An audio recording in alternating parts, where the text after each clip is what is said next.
Alright, hello. Welcome to the Shark Stream. Hello, Scarlet Dye. What on earth is that thumbnail art? That's bait, even though it's Samus Aran NES Days outfit.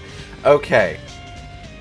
So first and foremost, it's my stream, and I can make the thumbnails as thirst trappy as I want. just at a base level here. Second, technically it's based on the outfit that you get in the best ending art for Metroid Fusion, along with the arm cannon for Dread, because it's the art. It's partially the art that I got for Metroid Dread. I did have it updated recently, because the way that the artist, Fen, Knucklebone on Twitter, draws Acid Shark's head in more recent pieces, I like it. I like how he draws Acid Shark's heads in recent pieces compared to how the piece was originally drawn. So it is an updated version of the art. But yeah, it was originally drawn for Metroid Dread. Okay, why is it the Fusion Zero suit and not the Super Zero suit? You can be horny on main, I'll stay horny on secondary. Michael Monthgrid, by the way, highly recommend. It's the Fusion Zero suit because, again, it was for Metroid Dread, which is the first game since Fusion came out. I also really like Fusion.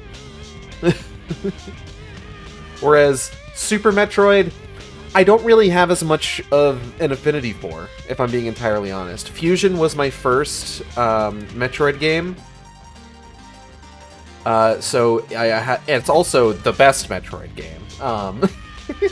So I have a certain affinity for it. Metroid Fusion is pretty good, sadly too short. Well, you know, both Metroid Game Boy games are pretty short, just kind of in general. Unless you're trying to do, like, wild shit like the Shine Spark trick, or you're going around picking up all the items and everything. I've been playing Borderlands 2 and thought you said Knuckle Dragger.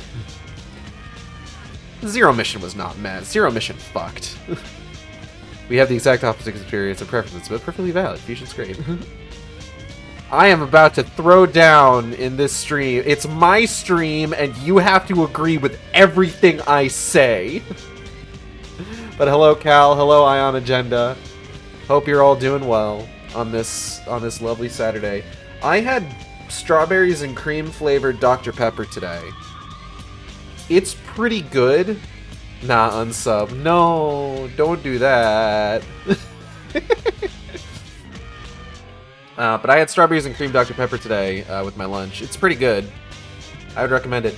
I did have it in... Okay, so here's a question. Let's move away from people's preferences in, like, Metroid games, and let's move towards people's preferences in soda receptacles. In terms of drinking soda, if you were... Let's put fountain soda out of our mind, because as we all know, like, the best way to drink Sprite is, like, the McDonald's soda fountain. But if you are getting soda, do you prefer cans, plastic bottles, or are you one of those fancy motherfuckers that always gets glass bottles no matter what? That's my question to you. Because, in my personal opinion, I think that plastic bottles are probably the worst ways to drink soda. If I'm being entirely honest. There is something... I mean, to be honest, I'll get soda regardless of receptacle, but cans are the best. See, I can respect that. Can Coke beats bottle, but bottle Pepsi is better than can, followed by glass bottle. Personally, if I have an opportunity to get a glass bottle soda, generally speaking, I will do it. If I'm not in the market to get soda for, like, a long period of time, I'll generally grab... Because I don't want to... I dislike getting 2-liter bottles. If I'm going to get, like, soda that I want to drink over, like, a period of time, I'm going to get, like, a 12-pack of cans. Among other things. What a boomer, drinking glass bottle. It's a luxury thing, okay? Okay? The luxury of drinking a glass bottle of soda. Possibly have glass bottles, but only for root beer. See, I like getting glass bottles for cream soda as well. Cream soda is pretty good. Also, Mexican Coke only comes in glass bottles.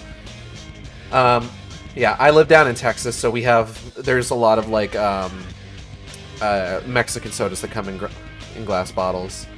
But what was I saying? So, among other things, canned soda in my nice self-talk. I just told you I live in Texas.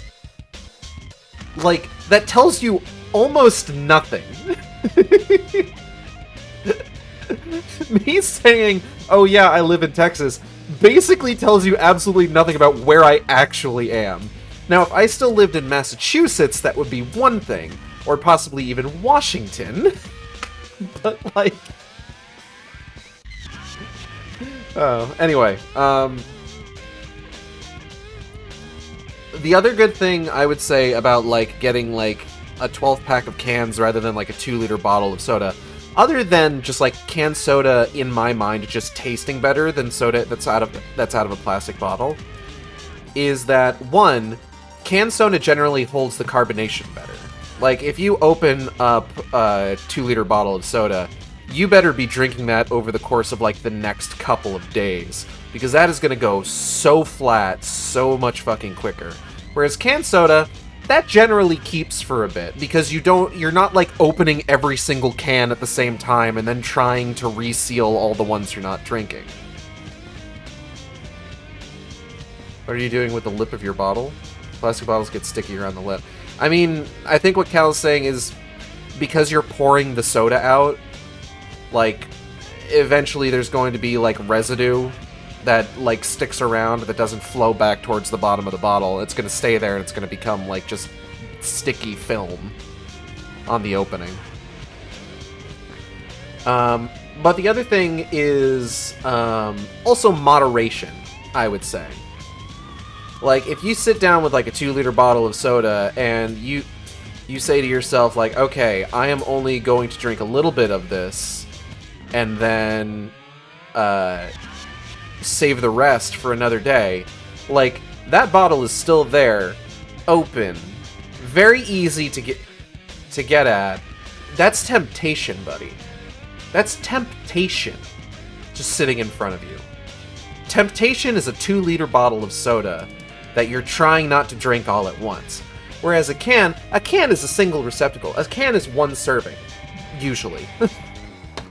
I swear to God, I got a can of Arizona green tea once, and it's just like, oh yeah, this is 2 or 3 servings of green tea. It's just like, who the fuck is gonna open this can and not finish it?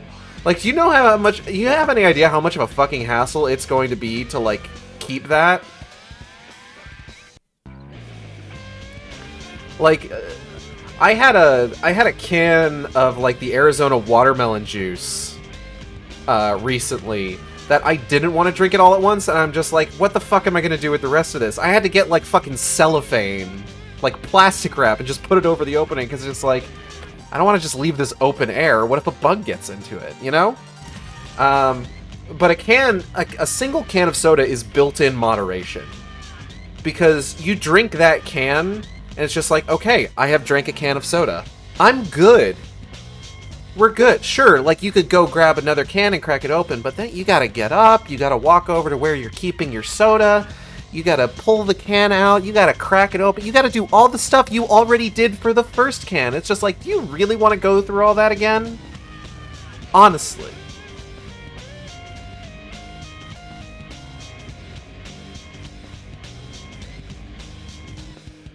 Tell that to the pounder cans. What does that mean? What's a pounder can? I don't know what that is. I'm sorry. You're saying words. None of those words are in the Bible.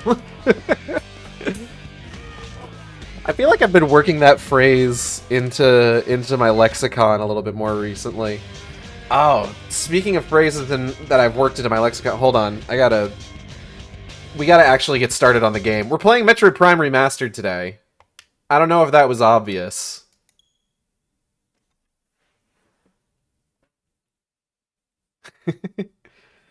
I watched World's End today because the last few days of my movie challenge have been what is it? The Three Flavors Cornetto trilogy or the Blood and Ice Cream trilogy. Thunder slang for pint cans typically comes in the form of IPAs. See, I don't drink alcohol generally, so that would probably be why I didn't know that word. My bad. I saw a fucking, like, there was a can, I don't know exactly what the fuck it was. Hold on, I took a picture of it recently. Give me 1 second. Here, listen to the main menu music. It's good, trust me. Give up alcohol for Lent. Thanks, religion.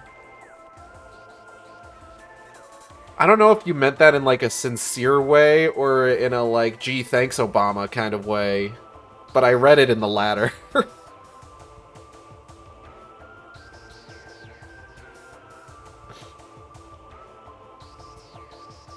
I'm very sniffly right now, I'm sorry. Does this have any sort of... It's just like a... It was like a 6-pack of like ale. Like canned ale from, I think... I don't know how local of a brewery it is. Hold on, let me find out how local of a brewery this is so I can determine whether or not I can talk about this without further doxing myself. I've been gaming harder and more successful in raid/competitive games, however, it's less enjoyable. Yeah, I generally don't really go in for competitive multiplayer. Oh, that is very local. Okay, I can't really talk about this then. I saw the town name, I was like, oh, I know where that is.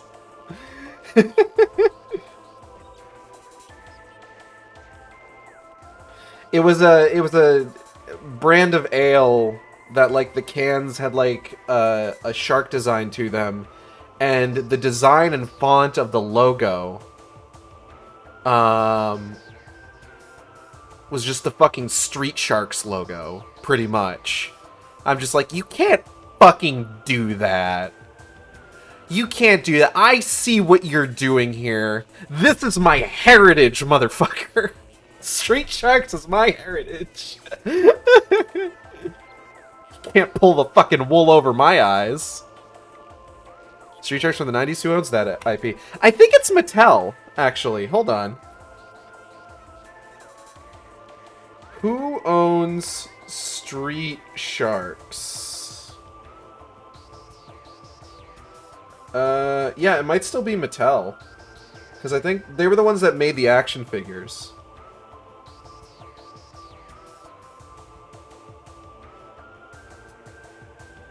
The show was by Deke, because of course it was.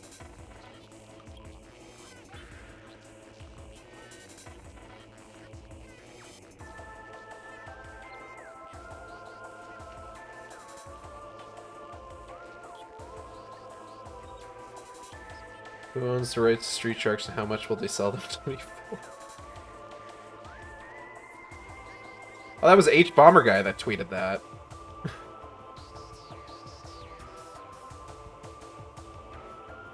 Yeah, I think it's Mattel.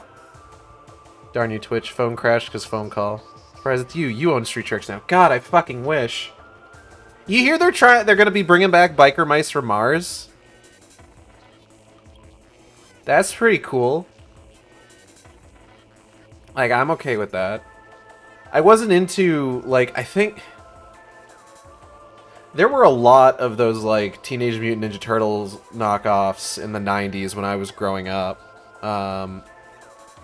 And I think Street Sharks and Biker Mice from Mars were the only ones that I had, like, any stake in at the time. I did not care about Biker Mice from Mars. I'd rather have Skeleton Warriors. Hell, I'll even take Reboot. What are you talking about? They brought Reboot back. Didn't you see the Netflix series? Anyways, Magmore Caverns.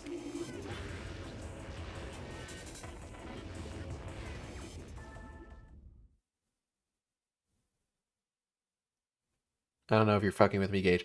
Listen. All right, are you listening to me? I will literally take anything that gives us new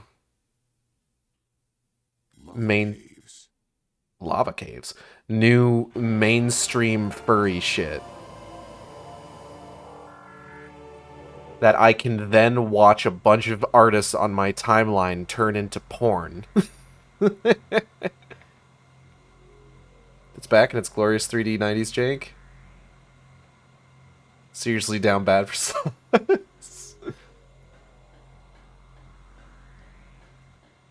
I know I tweeted about The World's End being a movie about, like, facing down, like, a faceless, nebulous conglomeration that's trying to iron out and sand off the rough edges of humanity to make it more palatable to a more mainstream community.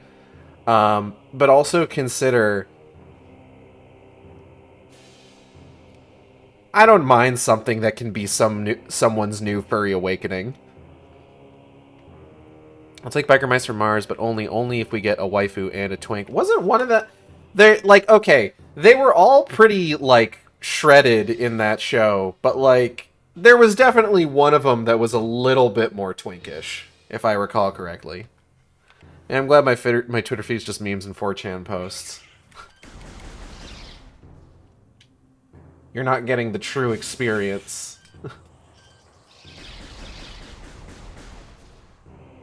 That's coward talk.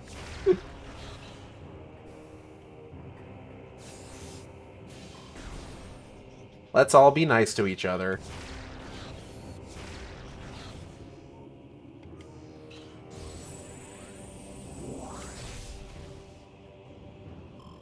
One, two, hey. One, two, hey. What? Ah! A new creature's entry has been downloaded to your logbook.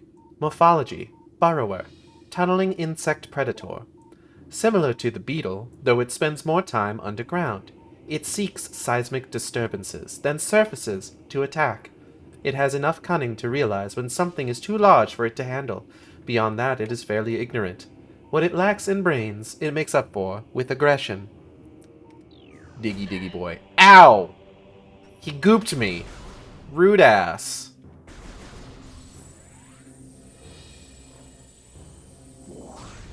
Miniature himbo. Oh, stinky boys.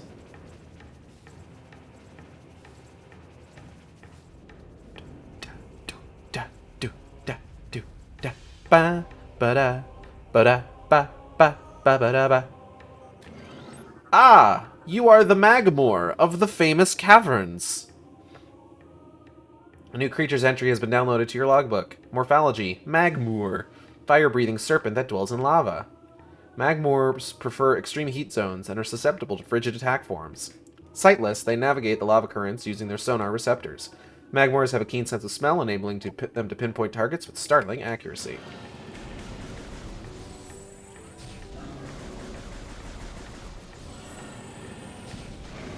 Busted. Okay, 4chan certainly had quite the variety. Tried to stay away from war posts. Fair enough. There he is, the president of Magmoor Caverns. What do you mean, Sightless? He has 5 eyes. How do you spell in lava? With letters? Alternatively, IN space LAVA. Those are your 2 punchlines for that. You can pick which one is your favorite. New creature's entry has been downloaded to your logbook. Morphology: Puffa. Unstable gas-filled organism. Will rupture on contact. Puffers fill their bodies with lethal metaviprium gas and float about in search of food. If ruptured, the gas within the puffer is violently released. Despite their fragile bodies, puffers are aggressive hunters. The gas cloud they release upon death is often fatal to the creature that brings them down as well. Letters that melt away. I shove my nose in the lava. Smells like fire.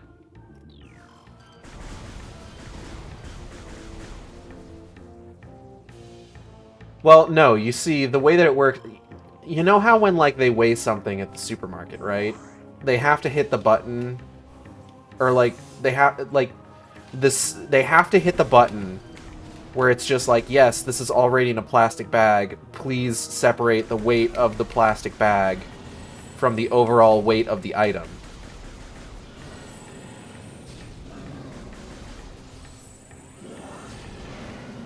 It's kind of like that. Their noses are already tuned to smell of lava. So anything that do not smell of lava is potential enemy or food stuff. The supermarket. It weighs $6.95.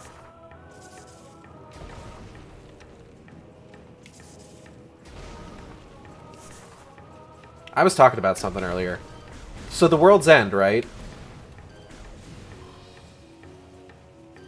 I would say there's a specific phrase in the world's end that is so fucking funny to me that, like, I use it on a regular basis. And it's the phrase, "fuck off back to Legoland." It's like my favorite thing that they say in that movie. A new creature's entry has been downloaded to your logbook. Morphology: Triclops, hard-shelled creature with powerful jaws. I gotta make a gross noise real quick. 1 second. Alright, I'm good. The Triclops is a hunter-gatherer. It collects small creatures and bits of foodstuff, then deposits them elsewhere for later consumption. The fuck? Tripartite mandibles it uses to move earth and rock are quite strong and difficult to escape once ensnared. Aw, a child. But Legoland is certainly a cool destination. It is, but it's also kind of fun to say, hey, fuck off back to Legoland. Fuck.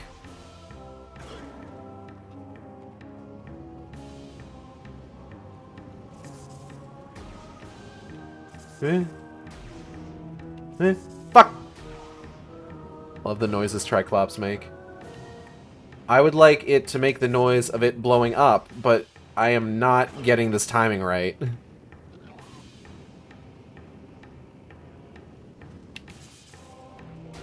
There we go. I'll stick with the Gears of War insults. Ain't that right, Groundwalker? Skill issue. It is! Listen, it's been a hot minute since I've played Metroid Prime. Cut me some slack. I haven't had to deal... Do you think, like, a normal person does not have to deal with Triclops on a day-to-day basis? Okay? Be nice to me. This is my stream, and you have to be nice to me.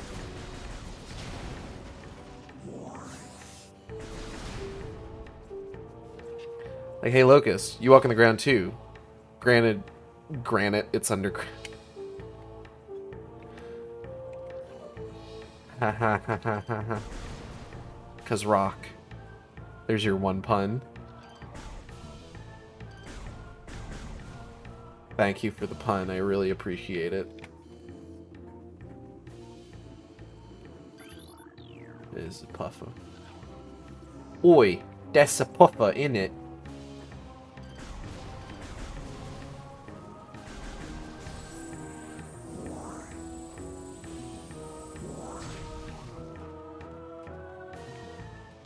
Oh, that's a puffer! Help, I'm a shark streamer with fat tits and skill issues. I'm being bullied. God damn it! You leave my tits out of this. I got skill issued last night.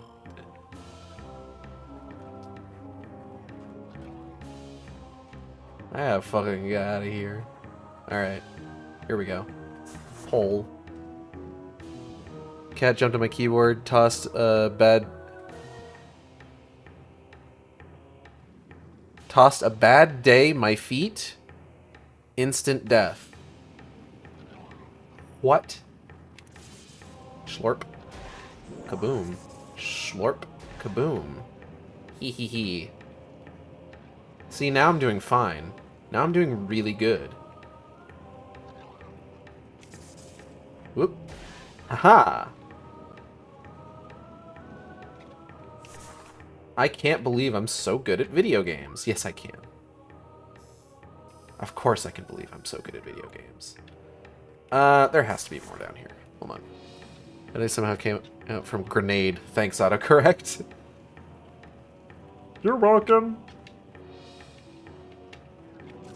Schlorp. Whoa, goo goo.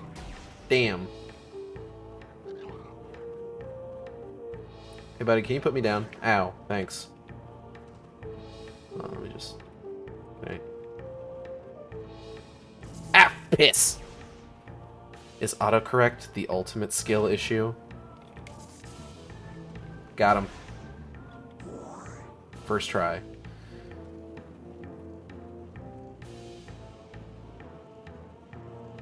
Okay, is this progress or is this sequence? I would please just break the boxes. Gage, why don't you just jump onto the platform and then shoot the boxes? Well, I don't know. Oh, this is sequence. Ooh, sequence.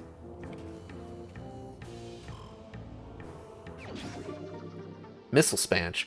What was your favorite Shark stream, Billy? I like the one where Gage got bullied by Triclops for like 10 minutes.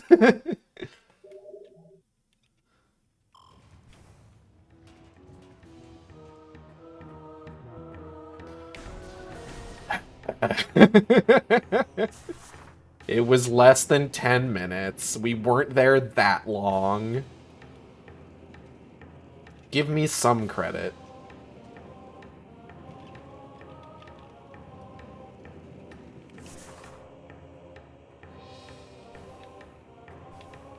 There we go.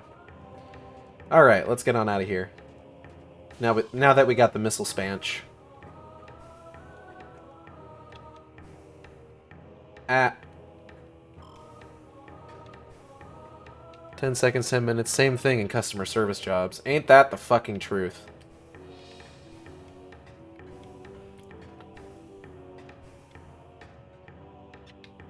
I had somebody the other day in my day job. So, I've talked about this before. I work for a phone and internet company doing just, you know, basic customer service stuff. Placing orders and the like. And as you can probably imagine, we have company policies.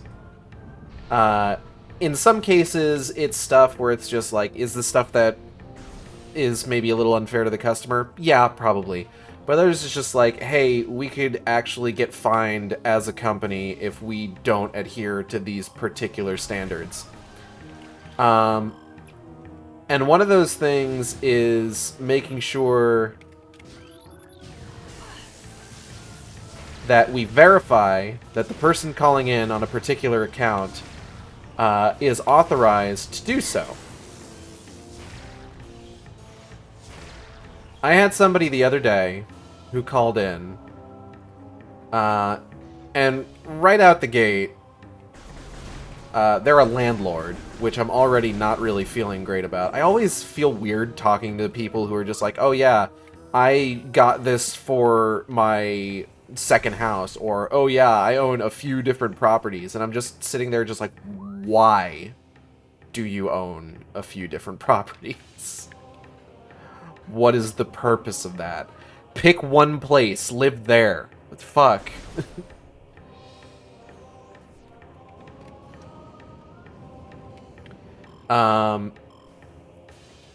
This guy calls in, and not only is he a landlord, but he's calling in because he's just like, hey, I evicted a tenant, and we need to cancel their service.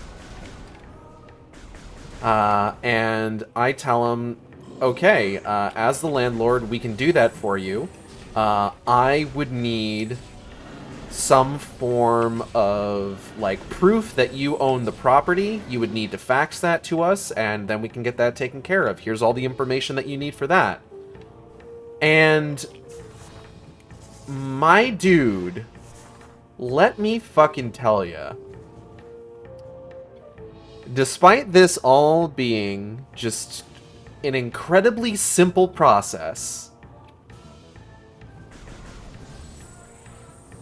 decides, apparently I am too important to have to do all that, and you should just let me cancel this. And he starts going on and on and on, and he's being like, I love when customers do the whole, like, oh, I'm gonna go to, like, a different company. And I'm just like, okay, fucking go. I don't care. I work in a pharmacy. Simple process of verification can result in a simple fuck you. Ah, shit. Sorry, I tried to do the ball jump, and I fucking smacked the bottom of my desk. So this guy starts going on and just like, oh, you know, the tenant that's in there now, I recommended you to them. I could just as easily recommend another company.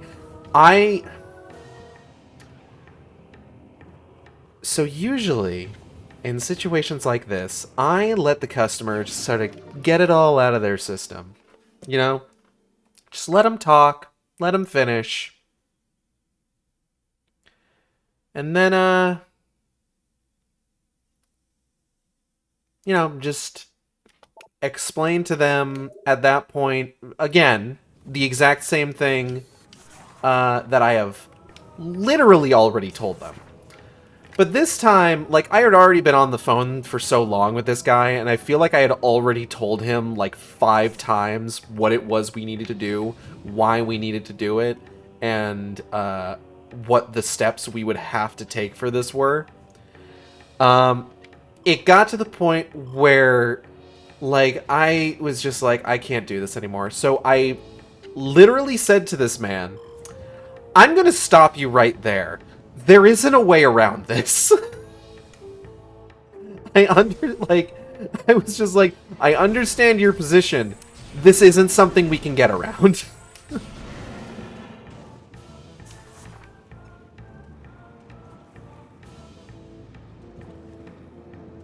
Because it just got to the point where I was just like, I can't... Sir, I can't sit here and listen to you talk in a circle for the 10th fucking time today about something that isn't going to fucking change. I'm sorry. I'm doing this for me and you, for both of our benefit.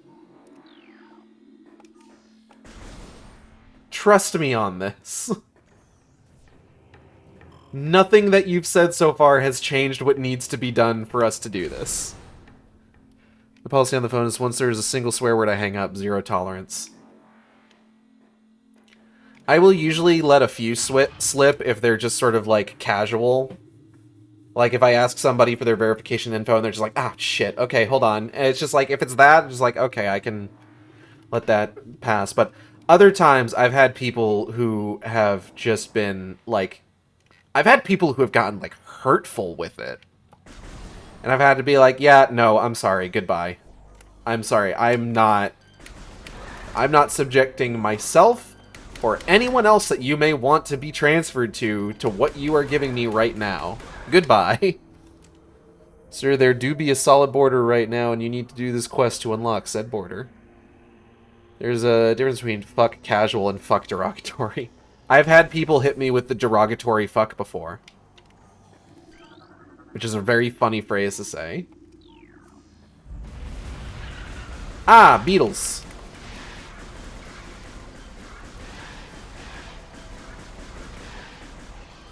No.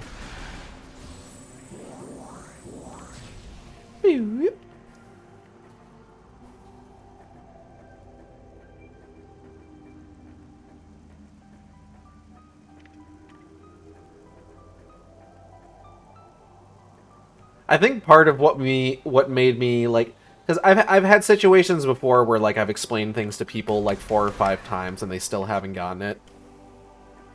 And, like, normally I'll be like, okay, just fucking keep talking and I'll explain this to you, like, literally again. That's fine.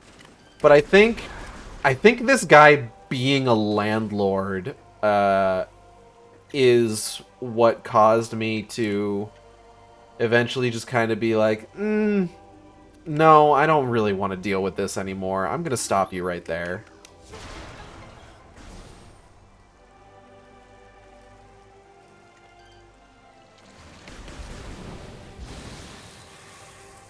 If it's background noise, yeah, pass. I've heard a few family arguments over the phone, so I just asked, is this a good time? Beetles do the butt wiggle thing cats do before they pounce. Oh, he's a landlord too, LMAO. Oh no. Well, no. Here's your crown, oh lord of the land. Yeah. He was a landlord calling in to cancel service for a tenant that he evicted. It's just like, I don't know, like, the story of said person who was evicted. So I am in no position to pass any kind of moral judgments, but I do know that landlords suck. So that is a moral judgment that I will pass willingly.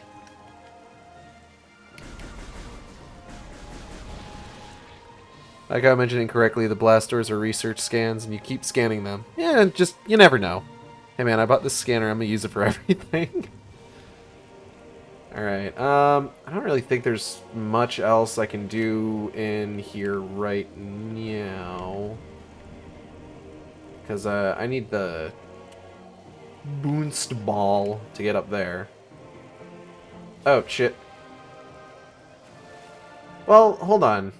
Let me get to my landing site, because I don't think I've been back to the landing site yet.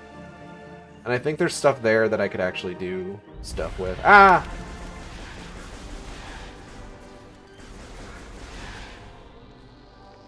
Fucking perish.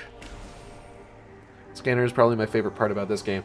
I fucking love scanning shit in the Metroid Prime games. It is my favorite fucking thing as somebody who is consistently a slut for lore.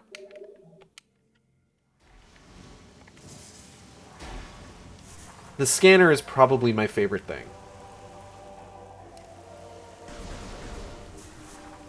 This is just...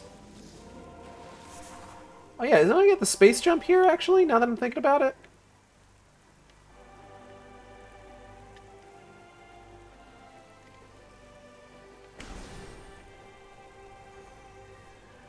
Ah. Blast caps.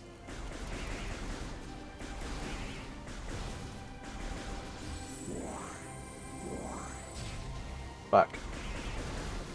Stand still. I'm a big fan of how the sequels made the entire object scannable, not just the icons. Oh, I'm dying and one got away from this boss. No, I must scan them and learn.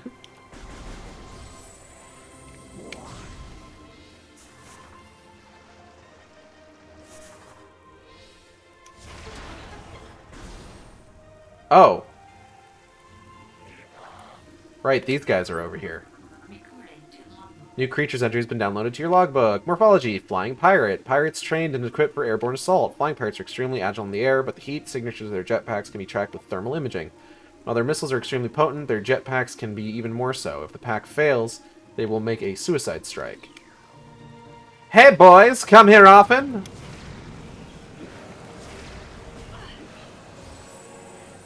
And they're gone.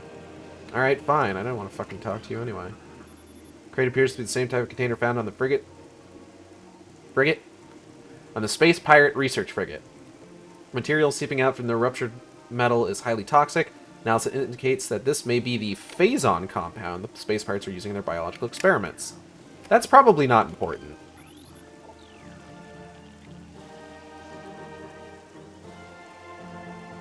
I can't imagine that's going to, like, have any impact on anything.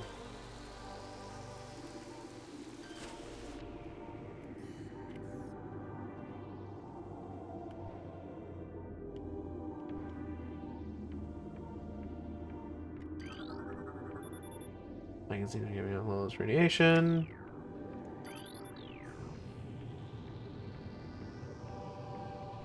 Oh yeah, I can't even, like, do anything here. Alright. Same issue with Metal Gear 5, must scan all troopers, blue jelly. Hey there, no name, what's shaking? Look at you, you don't even have a name tag. You might as well just lay down.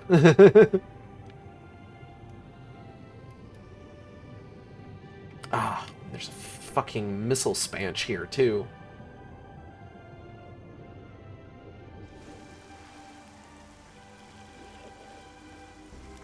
Alright, hold on.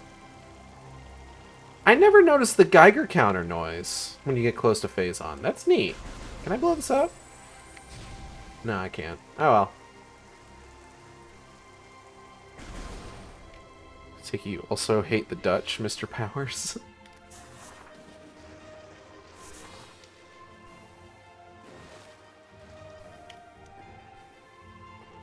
You know, Goldmember is the only Austin Powers movie I've actually seen.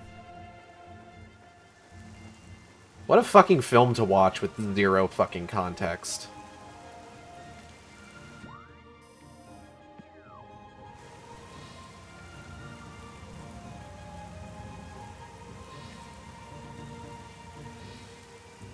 Geiger counter noise that makes up half the Phazon Mines OST. The Geiger counter you didn't notice? Did not notice. Nope. Never saw the spy who shagged me. Darn. Nope.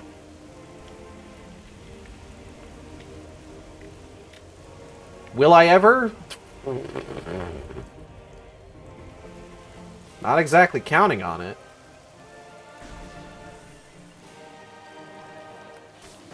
Ow! Fucker. New creatures enter has been downloaded. Your augbook, seedling, ground feeder, just supposed to be ejected in self-defense. They fucking sure can be.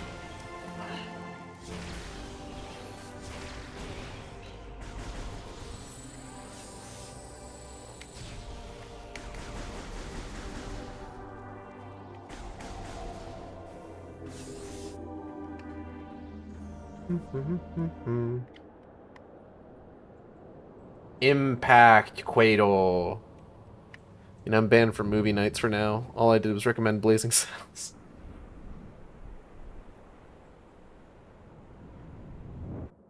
Did you know that you couldn't make Blazing Saddles today? Yeah, motherfucker. Why would you need to?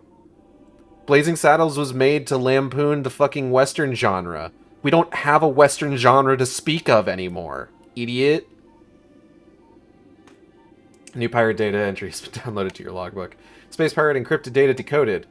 Log 10.308.0. Field team reports are in on an aged structure of alien design built on the surface of Talon 4. Studies show that this structure projects a containment field. This field bars access to a prime source of energy within a deep crater. Science team believes the field is powered by a number of strange Chozo artifacts. We have found some of these relics, and studies on them have begun. As this field could hinder future energy production operations on Talon 4, we must dismantle it as soon as possible. If this means the destruction of the Chozo artifacts, it will be done. Okay, I'll make Blazing Saddles too. In space. Oh wait, that's just Spaceballs.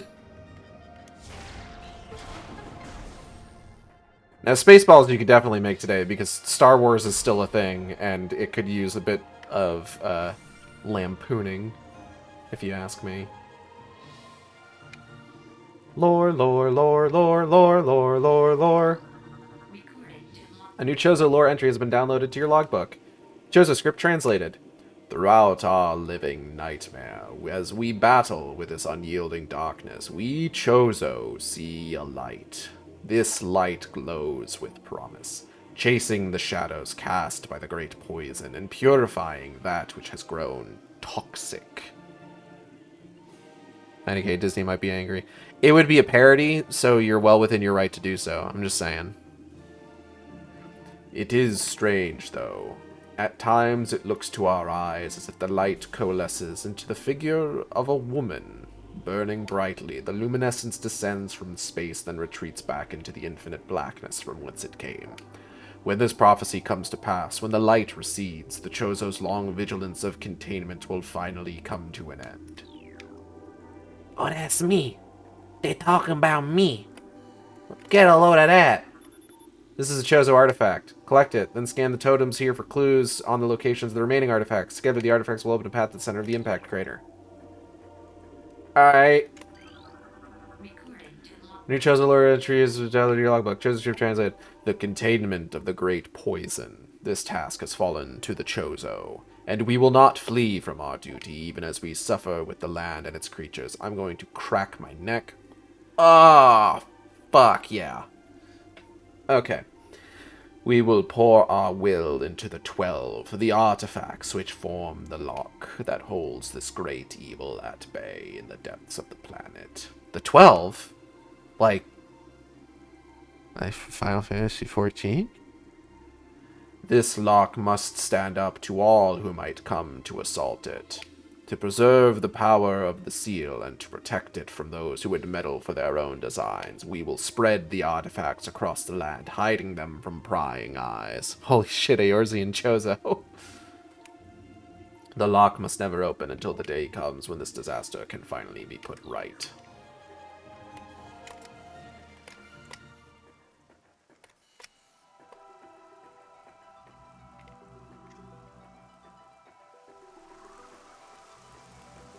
Interesting.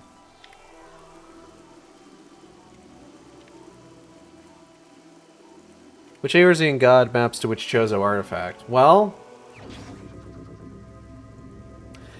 I don't remember them well enough to say that for sure. Chozo artifact acquired. This is the artifact of truth. Artifact of truth.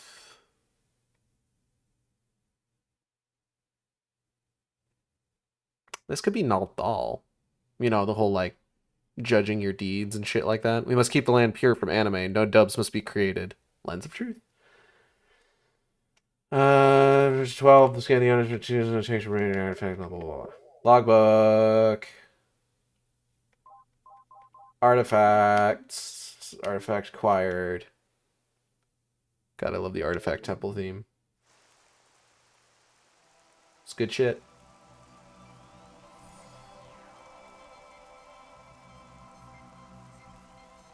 Cool. A new artifact entry has been downloaded to your logbook, translating Chozo runes on the totem surface.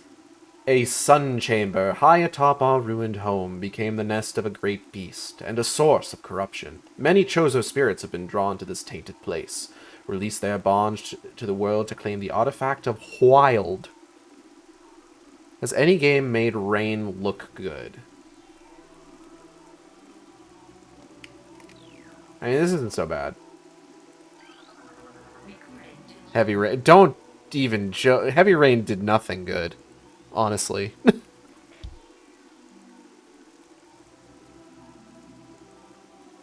A new artifact entry has been downloaded to your logbook. Jason! The only good thing to come out of Heavy Rain are those videos where they, like, crank the facial expressions up to 200%. Translating Chozo runes on the totem surface. The heat of Magmor was a test for many warriors. A shrine in their honor holds the artifact of strength. The artifact of truth has been returned. You have restored power to this Chozo totem. Fuck off. Why was there only 2 lines for Jason? Why were there only 2 lines for Sean?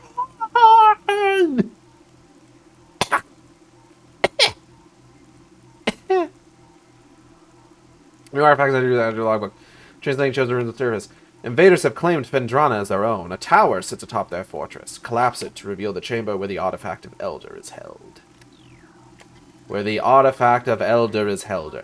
How long are, like, the Chozo on Talon 4 still here? How long have the pirates been here? How long have the Chozo been gone? Gage, did you die or did your mic cut out, you screaming Sean? They definitely cut out. Sean! Or it might have been that I died. I don't really remember. Move through the waters there to find the artifact of Life Giver. A new artifact entry has been downloaded to your logbook. Within the ruins of our home, we honor our fallen elders in a great hall. A chamber beneath the statue holds the artifact of World. Monster Hunter World?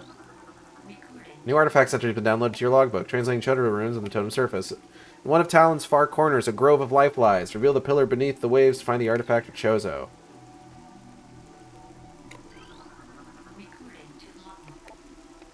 A tall cave stands at Phendrana's edge. Edge. Seek the unseen entrance at its top to find the artifact of Spirit. I think that these are like Chozo ghosts who are trapped to the artifact temple. Perhaps. So they're awake enough to see what's going on, but they can't interact.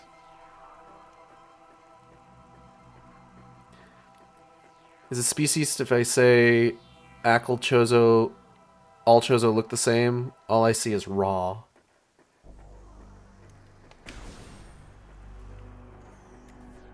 I mean, sometimes to save budget, they are video game characters created for a videos game.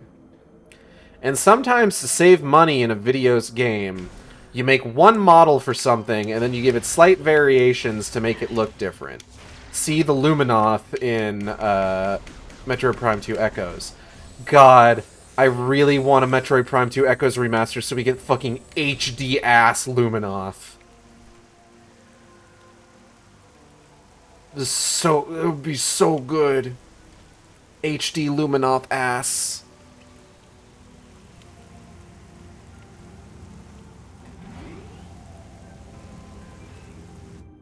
Cal gets it.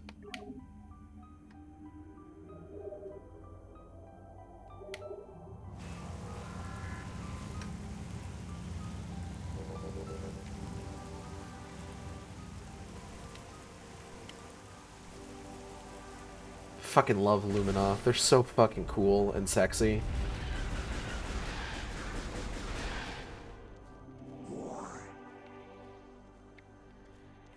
Meanwhile, I'm waiting for more coping with Tony Hawk games. Okay, Gage, tell me you're on the right side of history here, but Luminoth, just a smooch with those pirates, yes, no?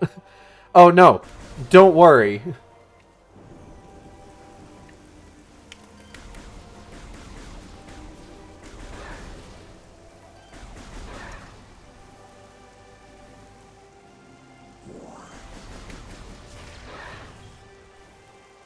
You ought to see the art of, like, a super jacked Luminoth that friend of the stream Lucas made.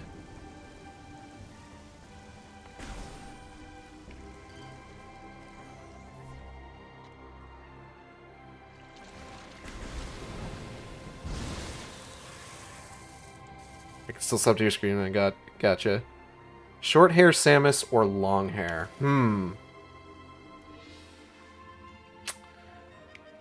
Oh, there's Lucas. Speak of the devil, and he shall appear. Lucas, we were just talking about you and the super jacked Luminoth you drew.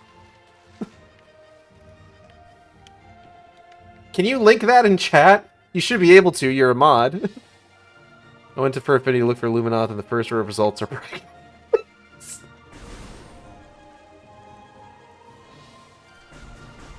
You know what? People know what they're about, and I can respect that.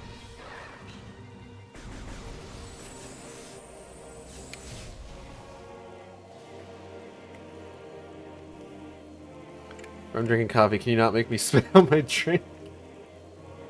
No, spit your drink out more. Just waste the whole cup. Doesn't matter if it's for Affinity, Twitter's harder to track. I think that should be okay. We're not linking to, like, not safe for work stuff. Like, that is a safe for work post. So that should be fine.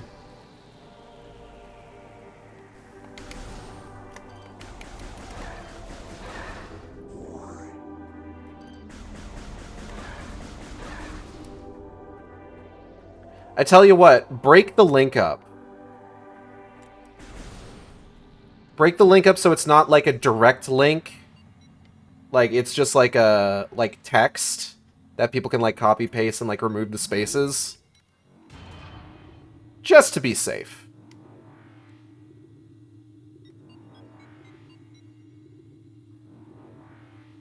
Get a decoder ring for the link.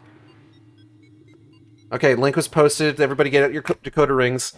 Alright. Be sure to drink your Ovaltine. Hey, wait a minute. Alright, we gotta fucking get out of here. Hold on.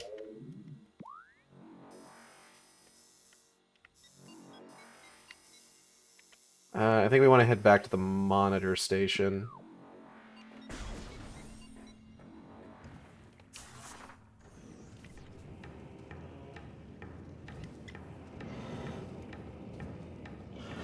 Ow. I found the Twitter post. Cool. Huh? And if I was a kid and all I got for my crappy cereal box toy was an advertisement, I'd give up cereal for life.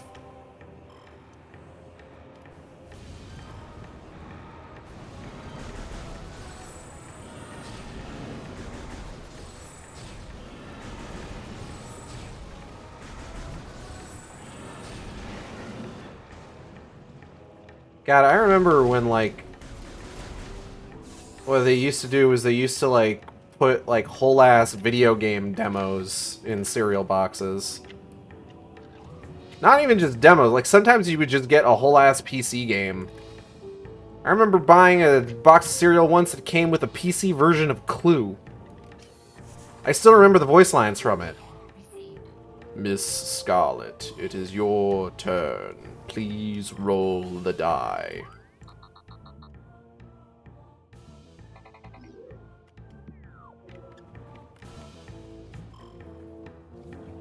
Holy shit, Mothman. Profile is not safe for work pick posts, just be careful. You need to manually reveal them, I think. Never played Metroid Prime 2. But that's how I got RCT. I think another one that I got from like a cereal box is like there was like a demo for some game based on Disney's Atlantis. I remember being kind of interesting. That's what Umos would look like in Echoes Remastered. We can only fucking hope. Do the right thing, Nintendo. Remaster Metroid Prime 2. Make the Luminoth hotter.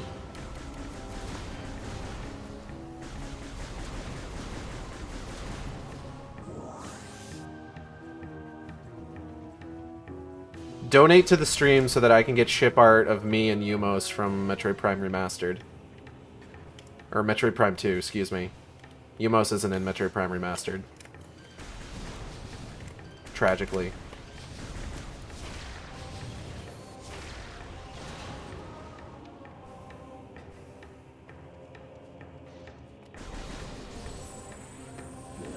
Imagine getting a AAA game in a cereal box these days. Man, imagine Echoes Remastered with an enhanced lighting engine. Oh, fuck.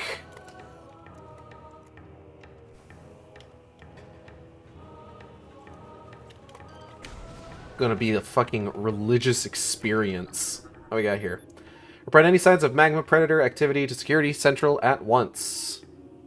So the Doom 3 engine. Can't see shit. I was thinking RE7 lighting. Local crystal formations possess low phazon residue. Frosted Flakes now coming with the code for digital download for Final Fantasy 16.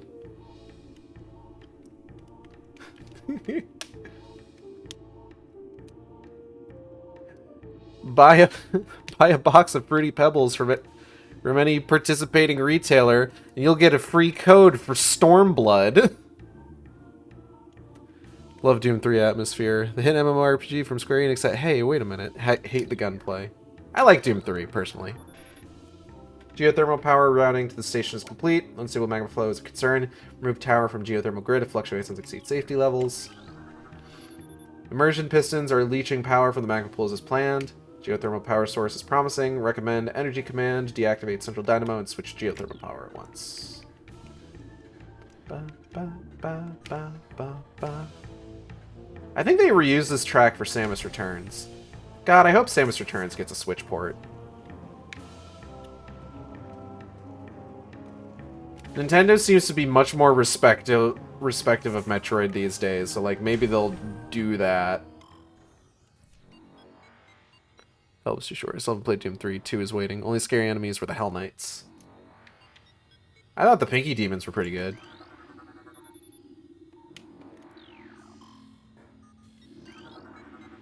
Transport to Phendrana Drifts North active. No, please give a shit about Metroid again. And also, please give a shit about Star Fox. Please give a shit about Star Fox. If you play Doom 3, stay away from the BFG edition. Why? That's, like, the best version of the game. Oh, Phendrana, my actual favorite zone in the game. Shoulder-mounted flashlight was bad. No, it's not! Metro is getting a renaissance thanks to Dread. The remaster is keeping the momentum, but they need to release something new before the momentum is lost. They're still working on Metroid Prime 4, as far as we know. I should have scanned that. The dark areas don't even need a flashlight in BFG. Yeah, structure blocks the hall. Contested blast, blah, blah, blah, blah, whatever.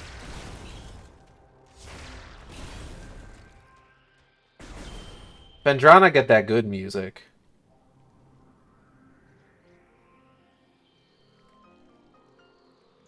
Da, da, da, da, da, da.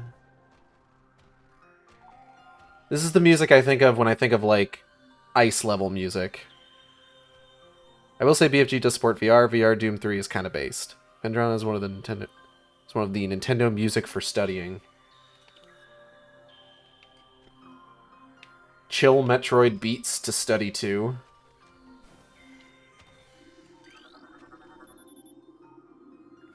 Radeon. Hello, little friend. New creature's entry has been downloaded to your logbook. Morphology, Crystallite, Territorial Cold Weather Scavenger. The shell of Crystallite reflects beam weapons. It can only be cracked by concussive blast. They hang upside down in an ice cave during their larval stages. Moisture runs off its body and forms a hard ice shell, which the Crystallite retains for the rest of its life. Haha, fuck you.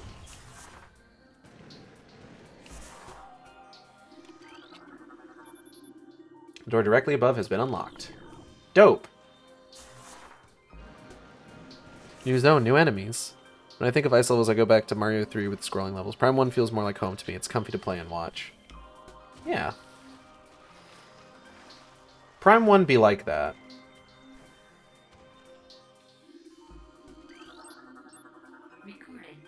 New creature's entry has been downloaded to your logbook. Morphology, Flickabat. Scavenger with optical camouflaging that renders it invisible to the naked eye. Flickerbats are deceptive creatures. The only way to track them reliably is with X-ray imaging. They fly ceaselessly, hunting insects and other small prey that float on the air currents. Flickerbats tend to fly in cyclical hunting patterns, using primitive sonar to navigate. Your home may be primed. My home is Halo 1, but please don't make me go back to the library. Reaches through the screen. That's it. You're going to the library.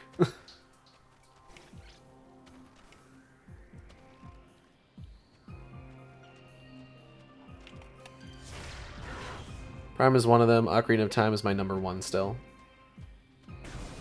Ocarina of Time is pretty good. I like it. New personnel must report to the South Research Facility. Failure to report will be penalized by a 30% ration cut and extra duty. Yeah, duty. Western Temple is in Phase 2 lockdown. All projects are postponed. Under no circumstances are the personnel to attempt access. Don't do it. All ballistics support personnel, please report to Research Lab Hydra. Lockdown Containment Plan 3A in effect until further notice. Saves my game.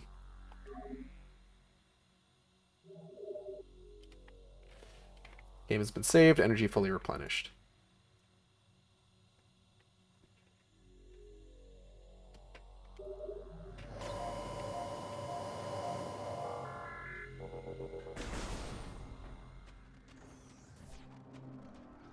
Saves my funny little game. Okay, how do I get... Ah, right. Platforms are over here. Na na na na. Na na na na. Na na. Na na na na. Do do do do. Ba da.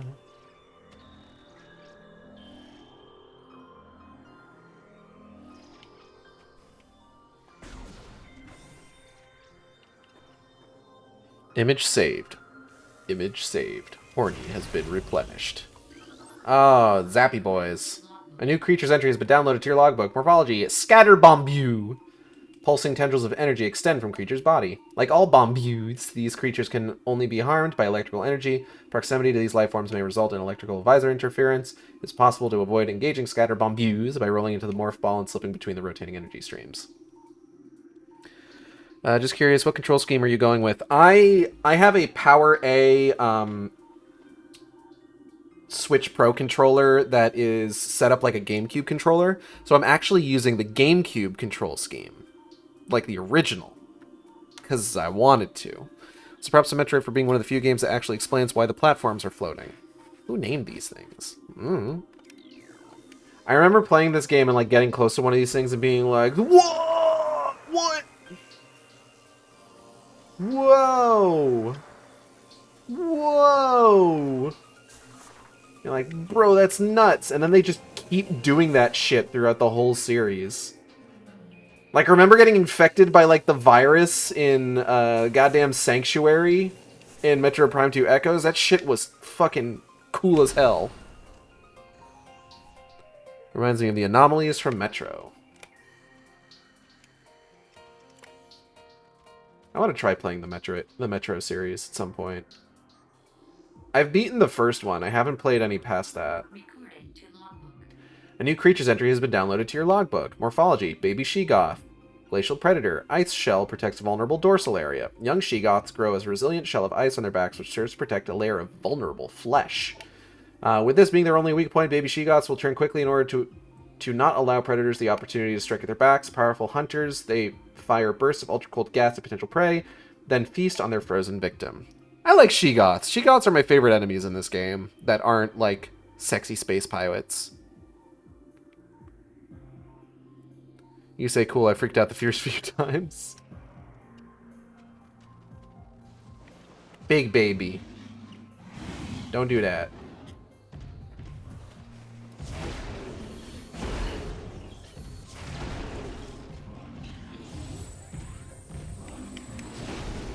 Look at you in all your HD glory. Nice try.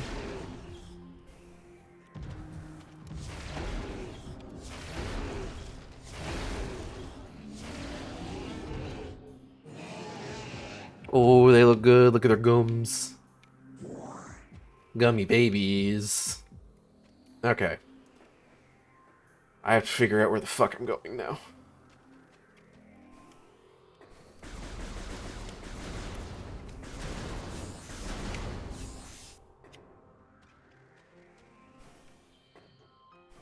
Big Mommy She-Goth is coming up. Why has nobody drawn a She-Goth MILF? That's what I want to know. Untapped market, honestly.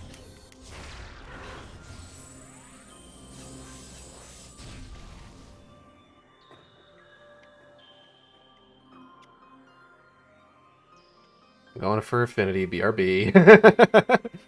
They was really be on a safari zone expedition, killing all wildlife and documenting future Darwin. It'd be like that sometimes. 2-for-1 special. Nope, you're right. Don't forget the Ice Shriek Bat. Has nobody actually drawn one? Like I said, that's a fucking untapped market.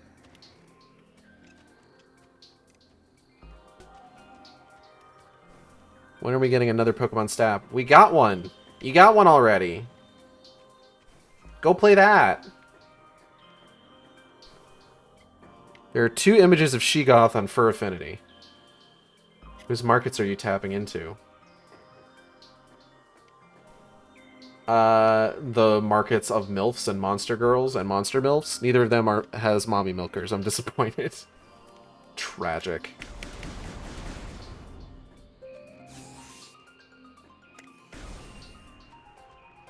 You got that insider trading info. DeviantArt has some cute ones I can link. Ooh. If I can link them. You can't. New creatures entries have been downloaded to your logbook. Morphology: Ice Burrower. Burrower adapted to sub-freezing climates. I will not do anything to fix this. Please, bro, I need stock info. Understandable. Have a nice day. Hardy life form, the Ice Burrower is adapted to the frigid climate of Phendrana. It spends most of its time tunneling through the frozen soil, but will occasionally surface to attack passersby.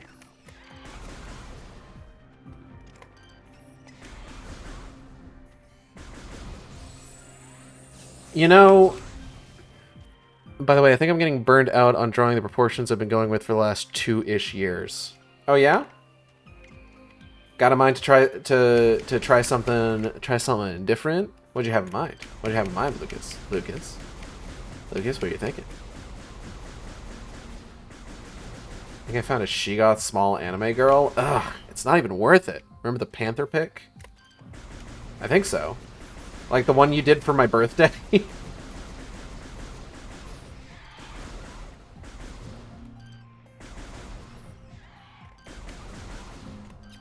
Very close proportions, I think, are perfect. Hell yeah. There you go. Oh, we're back here.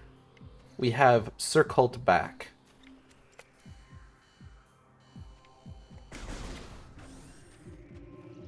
Ah, bamboo. Bamboo. Bamboo. Don't mind me, I'm just gonna go around you guys. Hey there, little guy! Oh no! This is a nice try. You didn't do a good job, but it was a good attempt. Ow! Fuck! I got another one, like, coming up behind me.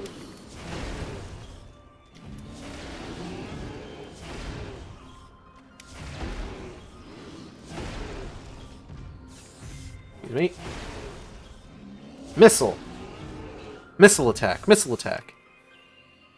Teehee bombs you and bombs you and bombs you and bombs you and Metroid Prime and its white woman jump scare. Oh, I never answered short hair Samus or long hair Samus. So there's an important distinction to make here. If I say that I like short hair Samus, I want to be clear. I don't like other M flashback short hair Samus. That is not a particularly good short hair Samus. That being said, I think there's some, like, ending art from, I want to say, the Japanese version of Fusion, maybe? Where Samus has short hair, and I remember that being pretty good.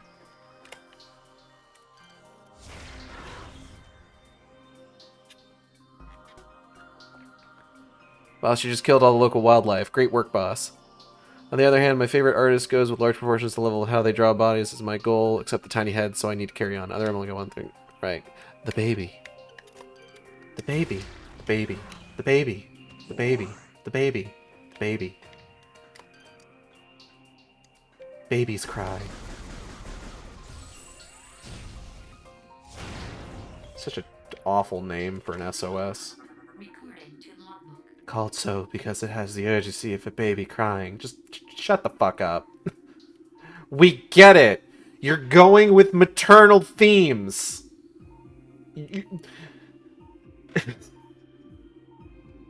This is no longer subtext. It's no longer just text. You are now over-texting. The icicle boys, fuck. The icicle boys sound like they're saying "ugh" when they get hit. It's like they're so annoyed. The baby. Just script translate. So many creatures suffer beneath the blight upon the land, and we Chozo are no exception. But for all of our pain, we can at least believe in the promise of the future. We have come to believe that a time may never come when we can once again open the door and banish the darkness we've contained. Even so, our vigilance will forever remain. We believe that on some far-off day, a savior will come and continue what we have begun. That savior, we will leave our ancient weapons and armor. The soul who can gather them will be the entrusted one, the only being who can reverse the evil that grows here. The Babu.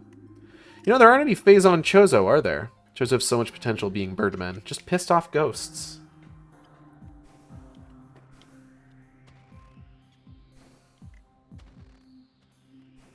Chozo got out easy, honestly.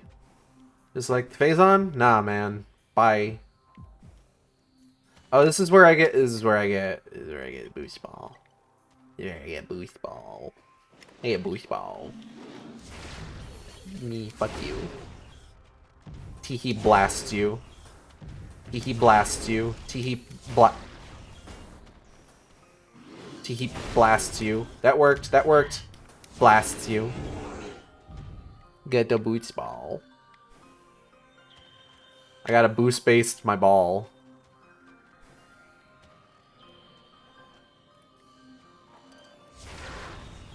You're right, they do sound like they're just really annoyed. Bites you and bites you and bites you. Stop that! Yes, let's leave some high-tech weaponry lying around. What could go wrong? The Halo Ring is designed for 100% do-over for everyone. Yeah, nothing could possibly go wrong.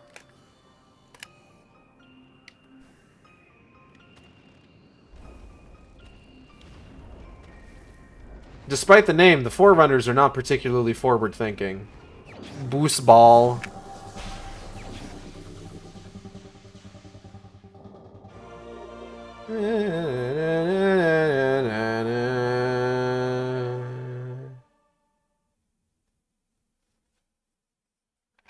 Boost ball acquired. Sorry,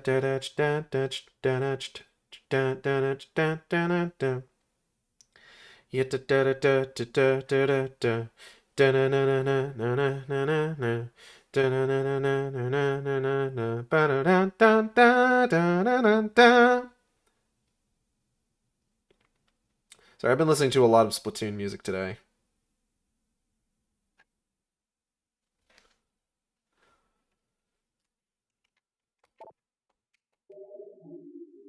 New extras unlocked in the main menu. Dope. I can't believe the Forerunners could follow simple lockdown protocols for infection and had to restart their save files. Let's go! Have pipe. Have pipe. Have pipe. Have pipe. Whoop! Ow!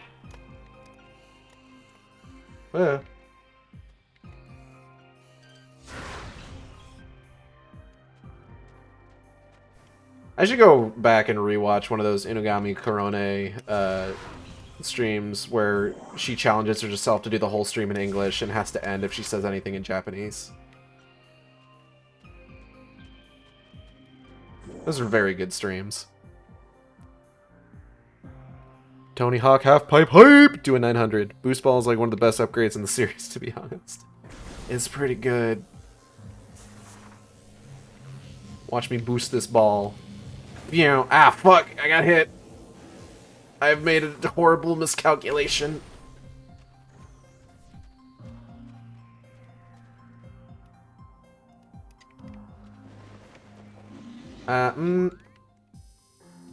There's not really anything else I can do here. Hey man, I'm just gonna leave. Don't mind me. Watch me speedrun damage. The more I get, the more I come to realize movement is king. Ow. Used to like highly destructive gear, now it's mobility.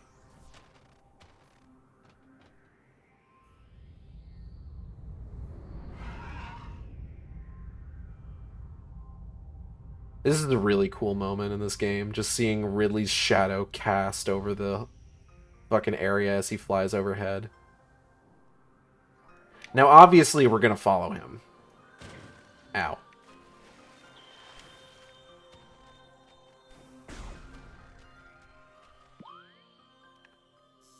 Because actually what we need to do is we need to go to some other places. I think what we want to do is we want to go back to the Talon Overworld. Like there's other stuff, like there's stuff in the Chozo ruins we could get to now. Thank Turok for introducing me to the nuke launcher. You can also thank Turok for this game existing. You know what you can't thank for this game existing? The Guy game. Anyway, we're not going to talk about the Guy game. But if you want to learn about the Guy game, I highly recommend Matt McMuscle's What Happened video on it. Quite comprehensive. Isn't that shit banned? Gage Lou started talking about the Guy game and highly illegal. It is a game. It is a video game that is literally illegal to own because, legally speaking, it is underage. Because one of the girls on it that gets topless is underage, is what happens. They did not vet her age properly, and you know, I believe the term for this is, yikes. Is the technical term for it. Oh, that's even worse, thanks. You're welcome. Oh, cool, I am going the right way. BRB, Ormvale Run. Godspeed. Is Ormvale one of the ones like, ah, shit, fucking Christ, god damn it, ow, ow, ow, lava. Is Ormvale one of the ones that got updated? Or is that still terrible? I don't actually remember. Are you healing? Who's that even marketed towards? It's in the name. It's the guy game. It's marketed towards guys.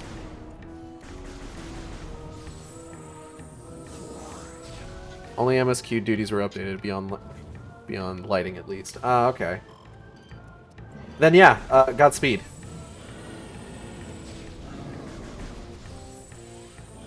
Fuck you, bastard. Anyways, Gage, falling into the lava is the true Ormvale experience. I love AR dungeon, so it's all good. The Ben Shapiro quote there, but don't you fucking dare! Don't you dare bring up that name on my stream.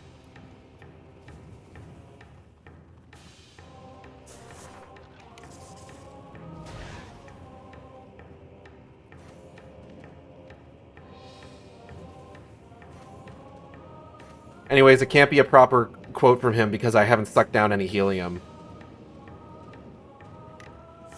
That's a joke about his voice. His voice sounds like he deep-throated a helium balloon.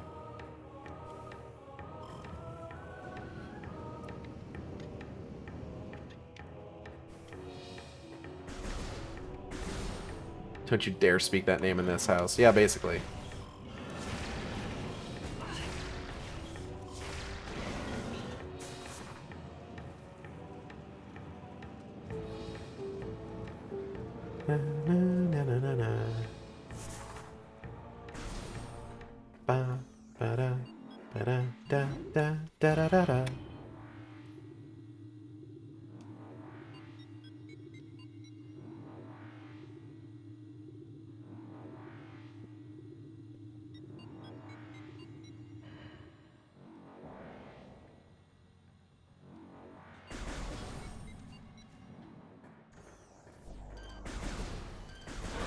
Nope.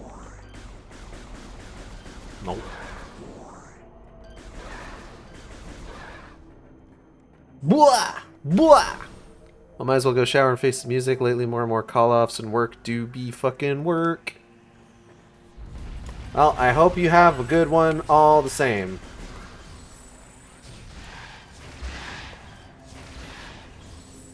Slurp up this health real quick.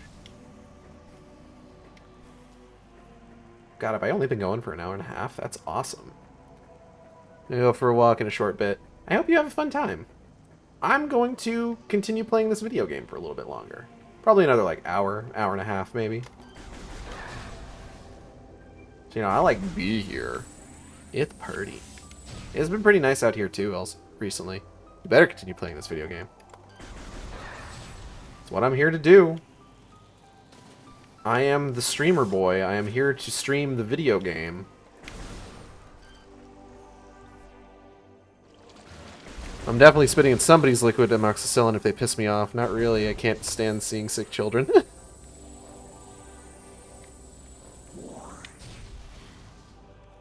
Please don't spit in anybody's medicine. They might actually need that.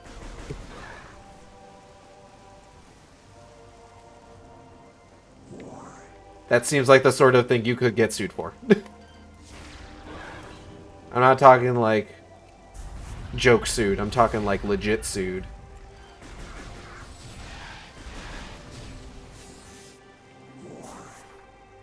You know, the other day, for no reason in particular, I learned about what the difference between libel laws in the US and the UK are, and why libel laws in the UK are so easy to exploit to stop people from, like, saying things about you that you don't like, even if they're true. And it actually all comes down to, like, who the burden of proof is on, right? So, in the US, the burden of proof is entirely on the person who feels that they were libeled or slandered against. They need to prove that the statement that they are suing over is a false statement.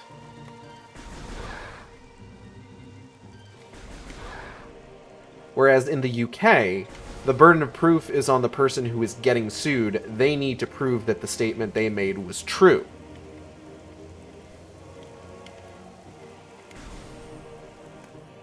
And this is what makes it so easy to exploit in the UK, because the person who's doing the suing doesn't need to have a case in order to get things started, because it's all on the person that they're actually suing. Whereas if you're trying to do that in the US, you need to have a good case for it before you can sue somebody. Because you need to prove that what they said is false. That's why if I was trying to say something like J.K. Rowling is a virulent transphobe whose views align with Nazis, she can't sue me for that. Because she would have to prove that what I said is false first in order to do that. It's not on me to prove what I said was true. And because what I said was true, she doesn't have a case.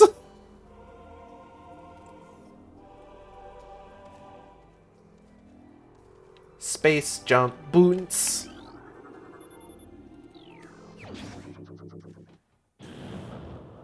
Imagine suing somebody because they put you on full blast.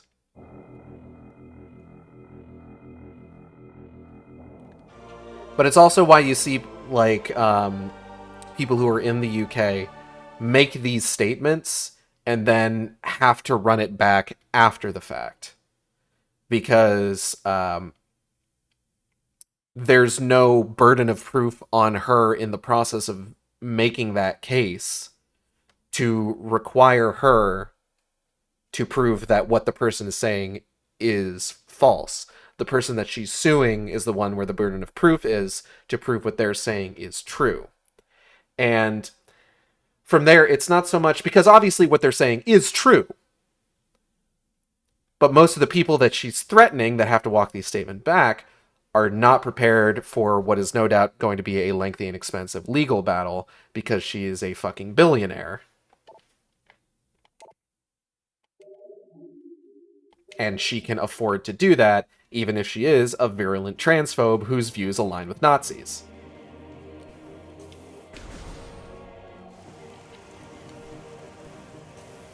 Space jump boots, space jump boots.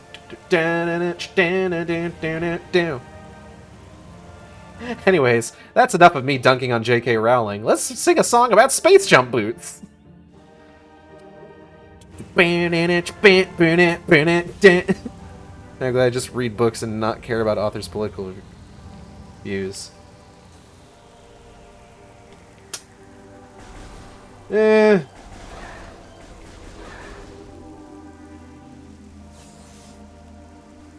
I care when it affects people that I care about in, like, tangible ways, is the thing.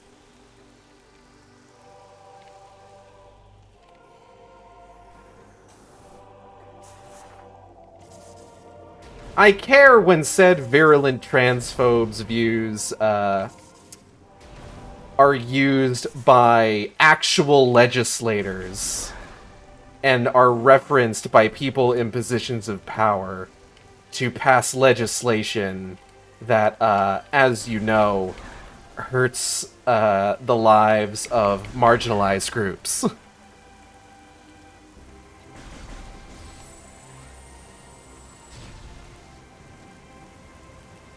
I care when the person is still making money off of it and views people purchasing products based on their work as tacit agreement with their views. I do care about that.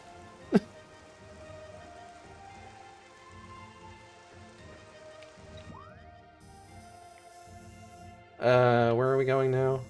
I need to go back to... Where the fuck is Magmore again? Oh, it's that door over there. Alright. Once the original author is dead, it's good then. Yeah!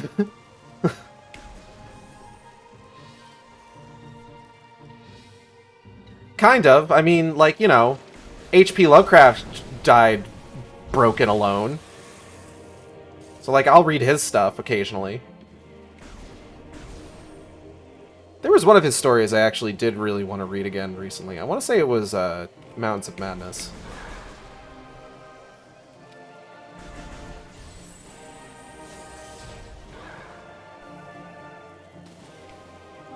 So what you're saying is, my lawyer has requested that I do not finish this joke. H.P. Lovecraft also got dealt quite the weird hand.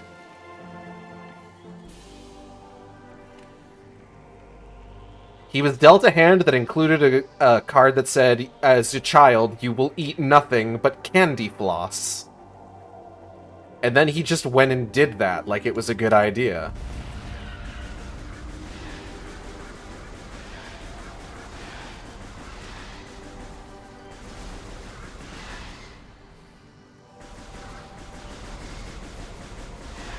It should also be said that unlike some other aforementioned authors, H.P. Lovecraft did show remorse for his terrible worldview later in his life, just before he died.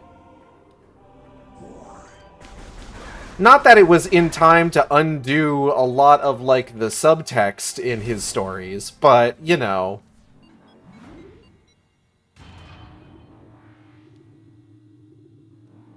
Fortunately, he also got dealt the Be a Horrific Racist card. Loss is good for your teeth. I see no possible repercussions. Hello, Gray. And you're basically the social blueprint of understanding social norms comes from your surroundings. His surroundings were not ideal. Also true. It's not even subtext to some of his stories. It's not. Sometimes he just says racist things in his stories.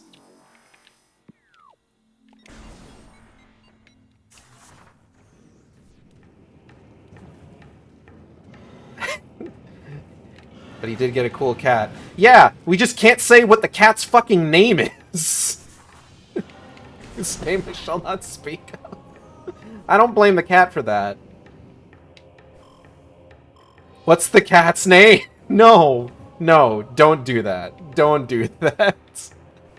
I believe it's black in Spanish. Not quite.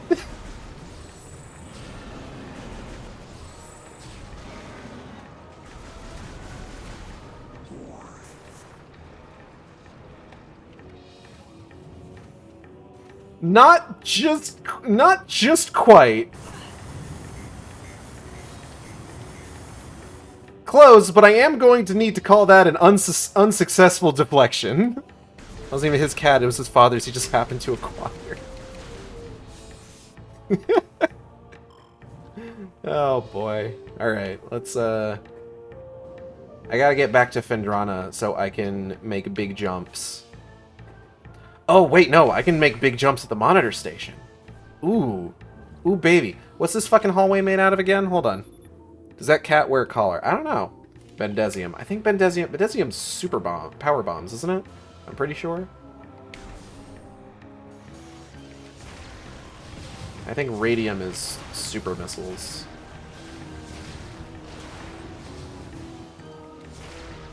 Not for real, I do remember seeing that article about how he'd regretted decisions, like, honestly good. Yeah, like I said, like, the only issue with that is that because all of his stories were written at the time where, like, he was, like, a comically awful racist. Racist to the point that he made his friends, who were also probably pretty racist given that this was, like, the early 1900s, uncomfortable. Which is kind of impressive, if we're being honest.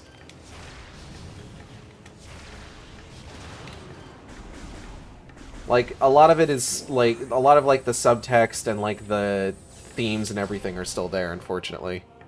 A little late, but man woke up and was like, wow, I was in the wrong all along. Fuck, impressively racist. The man never left the house. It's not a title of honor. This is not a title of honor.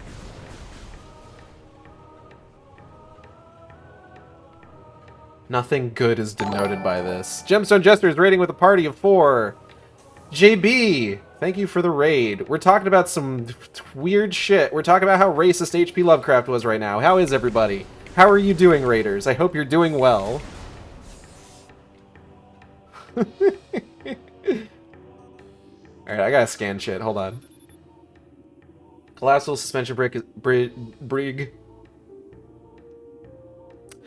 is functional, but lacks power.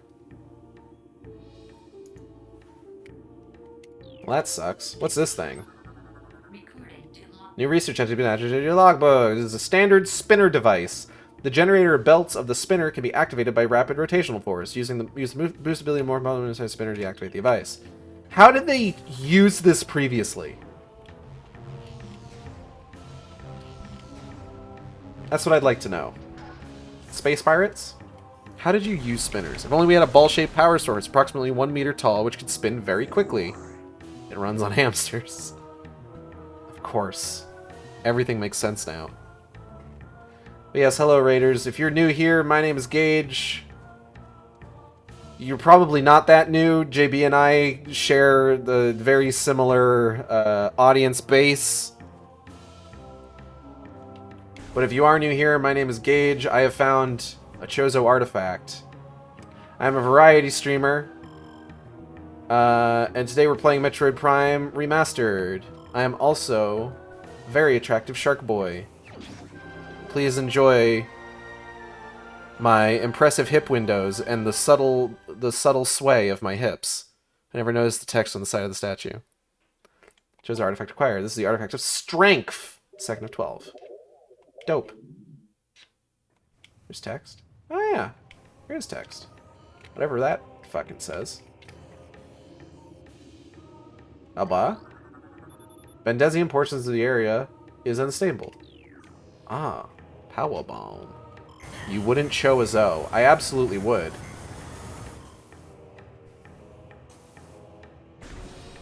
She cho on my Zoe till I'm ruined. Where am I going now? I need to go back to Phendrana.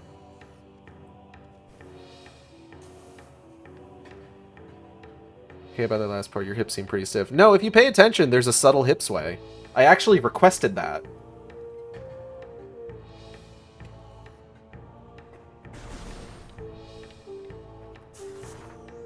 Like, look real close. Get way up in there. Calm down, Steve Harvey. Extremely incorrect buzzer noise. Kill!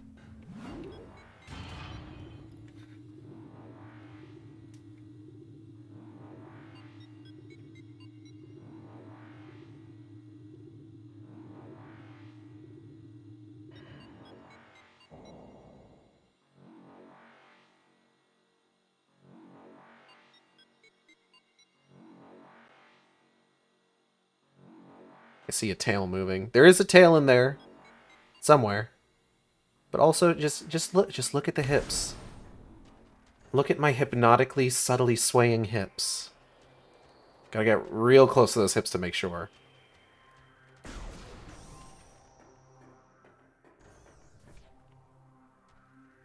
Okay.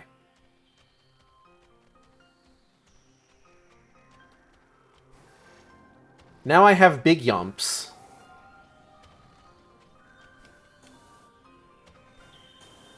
Big yumps for mad ups. Is this a Camgirl stream or a Metroid stream? I mean, it could be either. I'm not picky. Alright, can I make that? Hold on. Oh, Abba!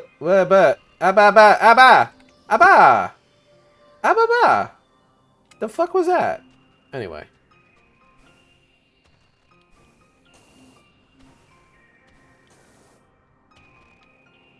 Someone fucking push me off? What the hell? There goes your NBA career.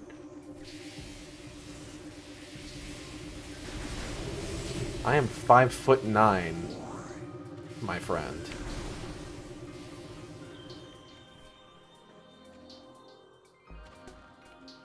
That was a non-starter to begin with. Oh, hello.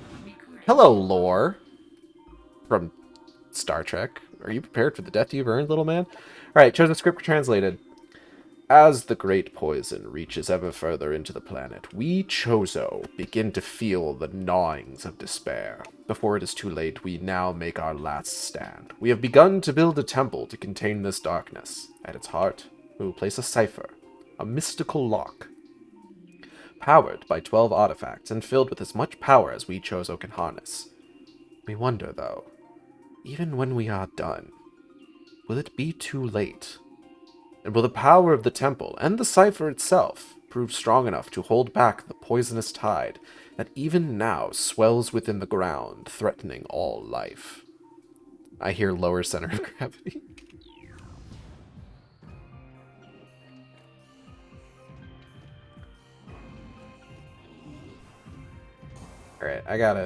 Alright, fuck. Walls. Fuck you. Fuck you, Bassard. Nothing over here. Alright. Nom nom nom nom. Munch a crunch. Boop. Yeah! I have solved your stalactite puzzle.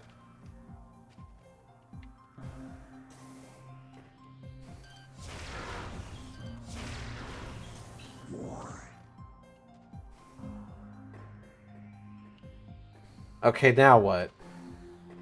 Ooh, hold up. New creature's entry has been downloaded to your logbook. Morphology: Ice Shriekbat. Ice-encased ceiling dweller. Like standard shriekbats, these creatures are easily spotted with thermal imaging. They roost on cave ceilings. Rare boys detected.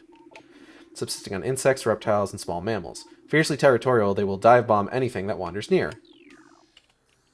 Let me just... Anyway. There's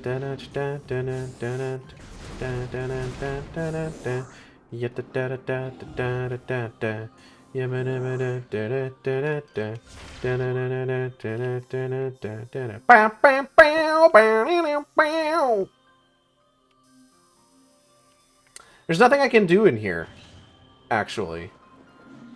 I should probably just head back. I can find that way to get to that other door in the Fendrana Shorelines. Ow. Easily detected with thermal imaging that you don't get until they disappear from the game. Maybe you don't get it before they disappear from the game. Me, I'm built different. Where's that door that it's showing me over here? Hold on.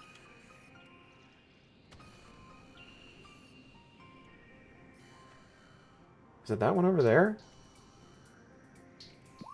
Hold on. Have I not been in that door yet? Oh, right. I never saw if I could make this. Hold on. Yeah, fuck. Damn it.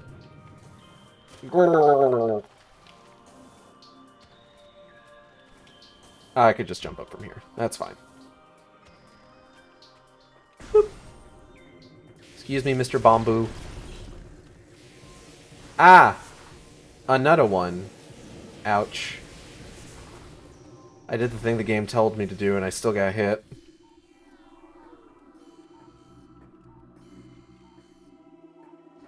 Oh, Sheegoth. Ah!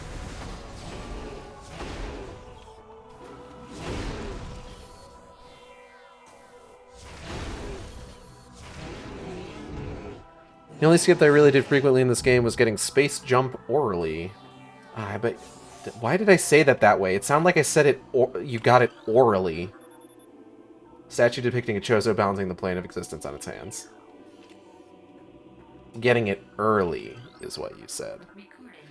New creature's entry has been downloaded to your logbook. Morphology: Ice Parasite. Scavenger with a crystalline outer shell. Parasites are hardy creatures, able to adapt to any environment within 3 generations. The ice parasite is a prime example. Having adjusted to a frigid climate, this vermin now thrives in it. Omnivorous, it can exist in areas hostile to most life forms. I choose to interpret what I just heard as "oh really? Oh really? Yeah, really."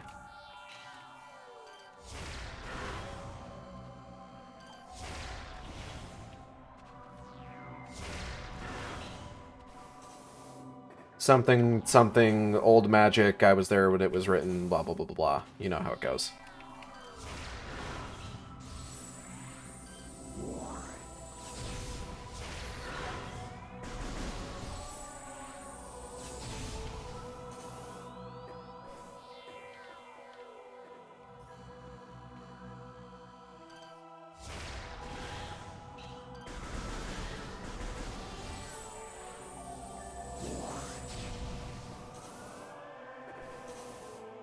Anyways, I love this room shape. You have almost no reason to come back to it later.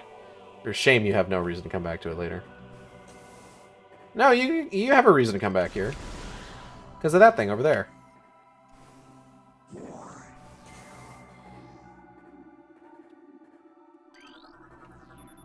This is a statue depicting the bust of a Chozo architect. The statue is flawless. It's one of those where it's like, yeah. This is a statue depicting the bust of a Chozo philosopher. This statue is flawless.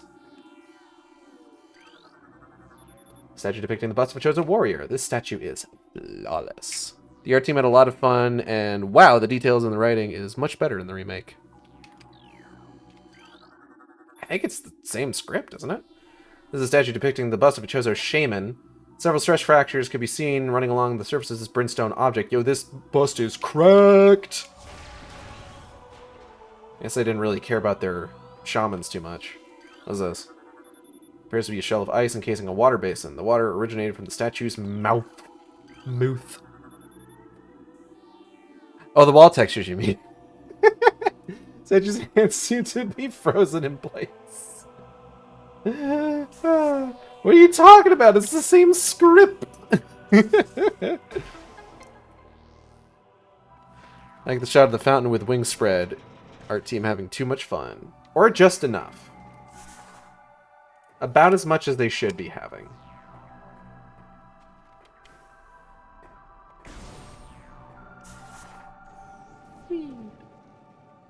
I'm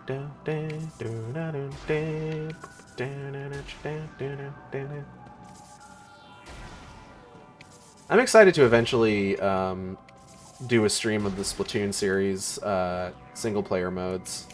Does anyone want to donate $20 so that I can get the Octo expansion? Because it's still somehow $20 fucking dollars.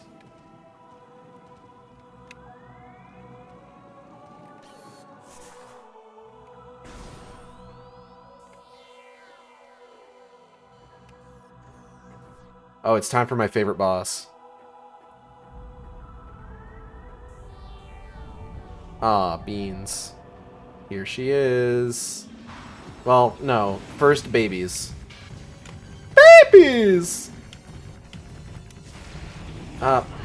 Beans.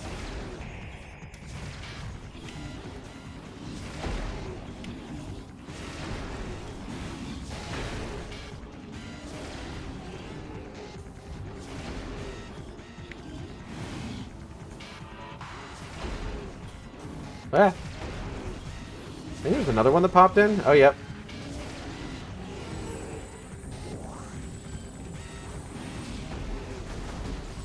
I think Charge Beam does more damage than missiles.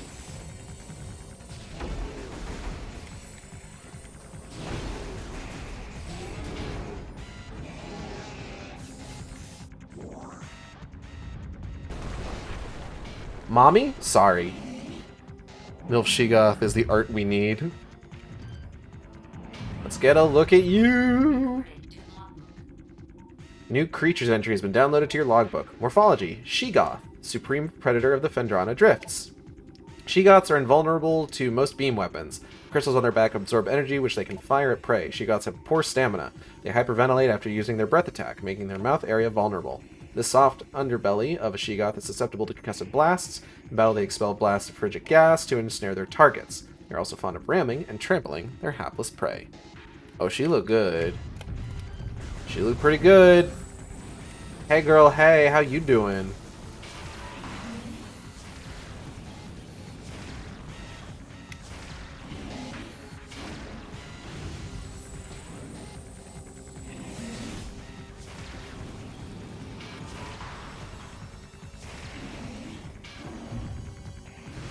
Ow.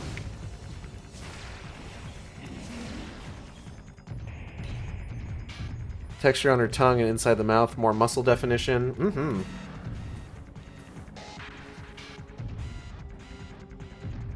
This was always one of my favorite, like, boss designs in this game. Couldn't really tell you exactly what it is about it, but, like, I just like it. It's probably the teeth, though. Okay, back to the bit. Let's get Molly to draw a big MILF Sheegoth.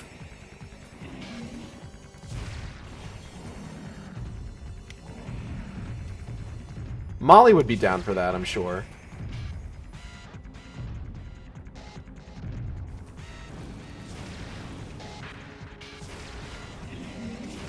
I don't have pay Molly to draw MILF Sheegoth money right now is the problem.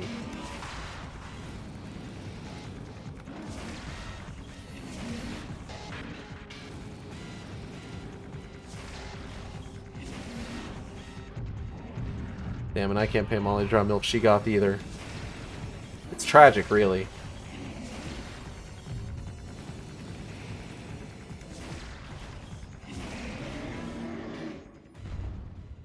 Start of the month, alas. Ain't that just the fucking way?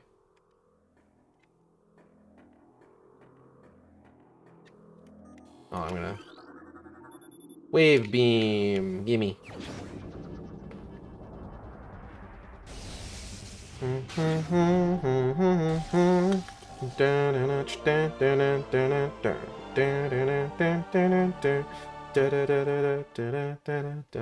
There was a thing I was gonna start talking about earlier, and I forget. I remember now. So, I don't want it to seem like... oh, I get what you're doing. Wave beam. Haha. I don't want to seem like I'm trying to, like, rain on anybody's parade here, but... You know, I respect people who, like, decide, you know what, I'm going to make my online identity... Oh, hold on, I need to check something. Yeah, we got effects. We got effects on the guns. That's what you want. I respect people who, like, look at, like, a Pokemon, and they're just like, I'm going to make this a major part of, like, my online identity. But there's something about that that's always kind of bugged me. Where it's just like, when I came up with, like, my, when I came up with Acid Shark, which is going to have been 10 years ago next month.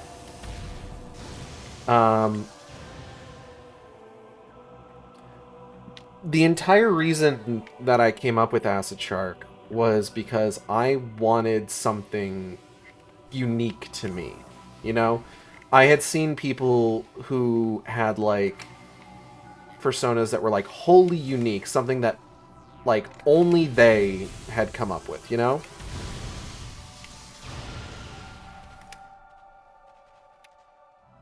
And while I can respect somebody who, like, enjoys a particular Pokemon that much, like, I've thought about, like, having, like a Pokemon, like a Pokesona. And, I don't know, something about the idea of, like,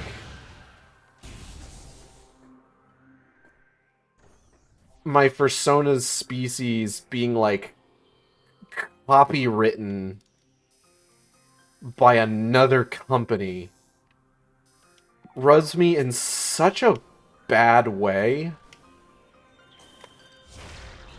It's just like, it's not something I could ever, like, do in good conscience.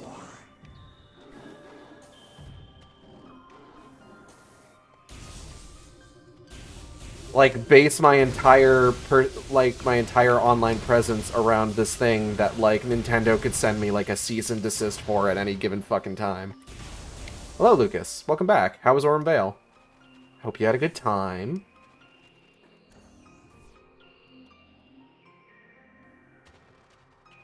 In Orem Vale?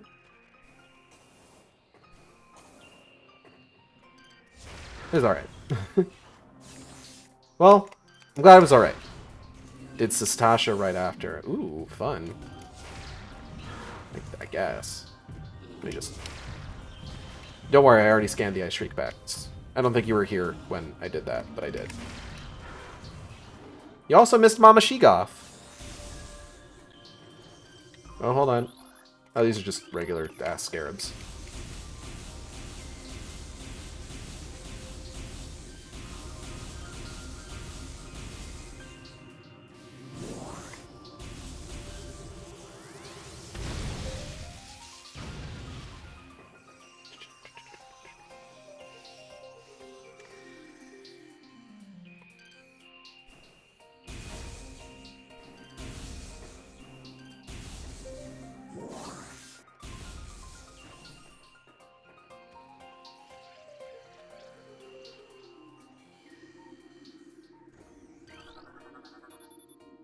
my access chat. Elsewhere. Unanchored platform floats on the surface of the water.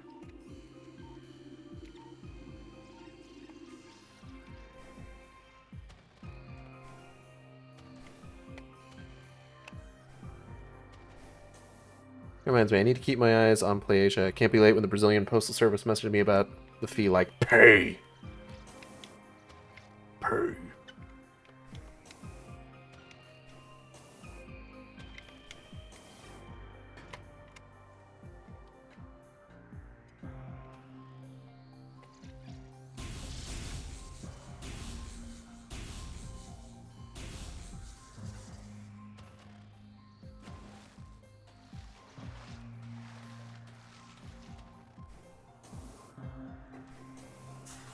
Okay. Ah! Fuck. Okay. Just gotta... Puzzle time. Well, not puzzle, necessarily. It's more of a challenge.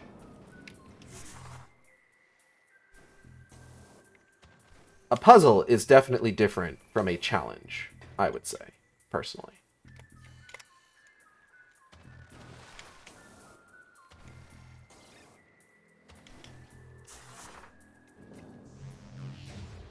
PlayAsia is a little late with shipping, it seems. What are you waiting for? Are you waiting on Metroid Prime Remastered?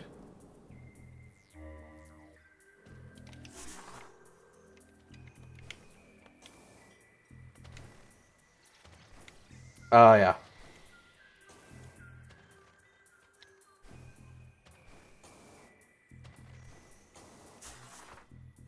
Alley-oop.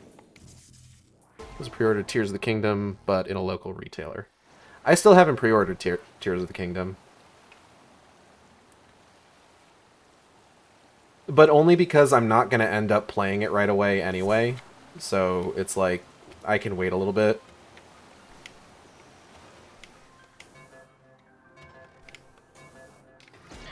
Ow, fuck.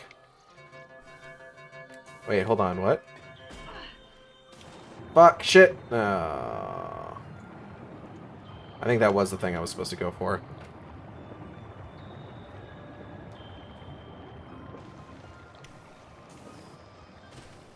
Don't know why I choked on that. That's weird.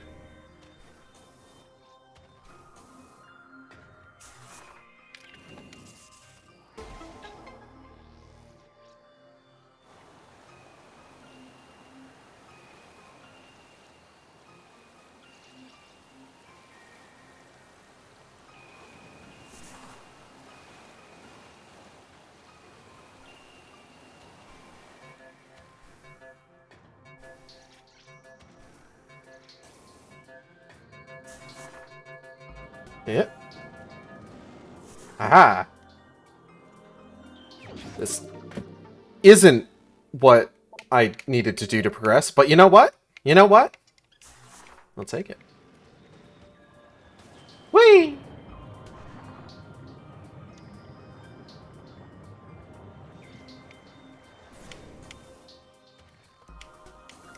Some people are speculating that the point of the trailer with Ganon's voice was to emphasize the surface will be more dangerous than before. If that's the case, well, it'll be interesting to see a different experience. I just hope there's still enough calm, as I liked virtual camping by nice small lakes and forests in peace.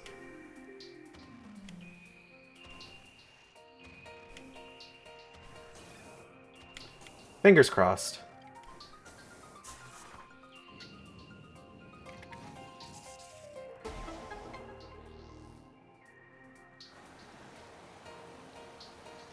How many times are we going to see this same cutscene? Cast your votes now. Don't actually cast any votes. I don't have a poll set up or anything.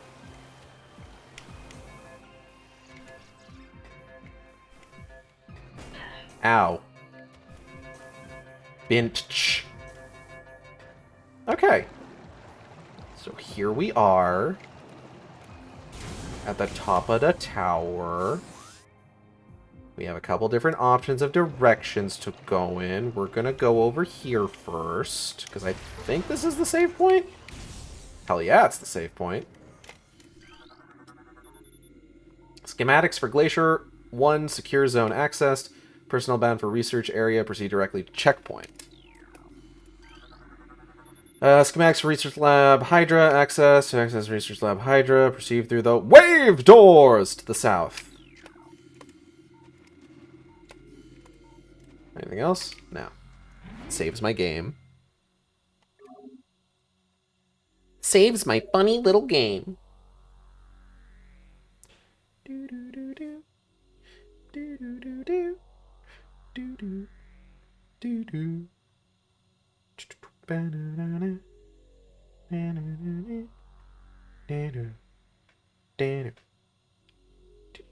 Banana. I'll just check Twitter real quick. Give me a second.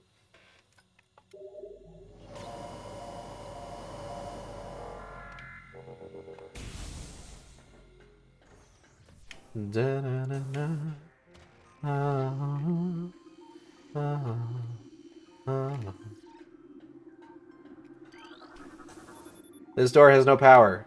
Nearby power conduit must be energized for it to open. A blast of electrical energy will energize the conduit. The conduit radiates some heat that is invisible in the normal spectrum. This cordite statue is worn and weathered. Oh, fuck. Scanning the camera behind the statue. Wait, what the fuck is cordite? Cordite super missiles? Do I get super missiles here too?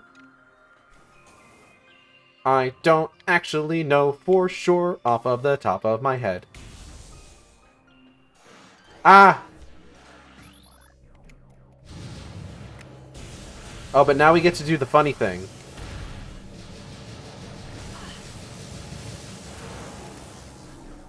Ouch. Oh, fuck! Hey there, handsome! Come here often! A new creature's entry has been downloaded to your logbook. Morphology: Shadow Pirate. Pirate forces trained and equipped for stealth operations. Select group of space pirates have access to sophisticated cloaking technology. This gear drains high levels of power, however, forcing them to rely solely on melee weapons in battle. Use enhanced detection gear when fighting these units. I'm gonna need you to stop. Cordite super missiles, yeah. And Bentenzium is for power bombs. Good joke, good joke. Top marks, Lucas.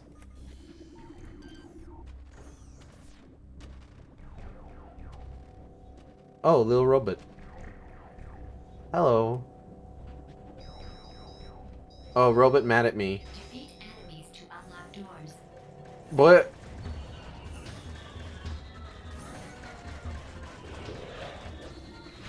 Oh, 3 of you at once, huh? 4 even. Actually, I just forgot that doesn't make sense in English. What, Bentenzium?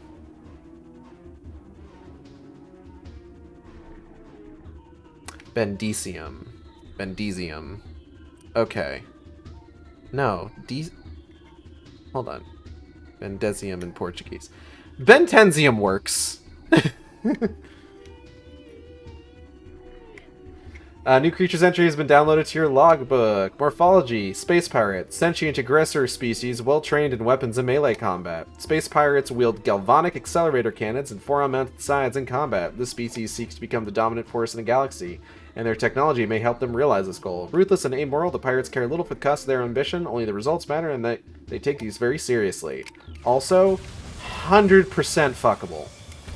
Absolutely. You can and should fuck space pirates.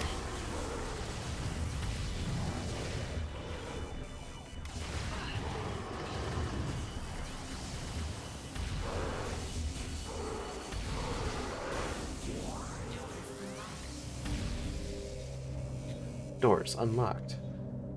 That must be one of those like voiceover things that you can they reinserted for this game that you got in other versions. Because I don't remember that in the US version. Oh, BRB Chico is asking for something. Okay, say hi to Chico for me. Okay. Schlurp. I'm gonna go this way. If you have pets, say hi to your pets for me. Project Titan specimen is immobilized in quarantine cave. Relocation is recommended due to increased violent activity. Phazon ore appears to bind through Phazon energy. Thermal imaging is required to detect the highest concentration of radioactivity, which serves to bind the stones together.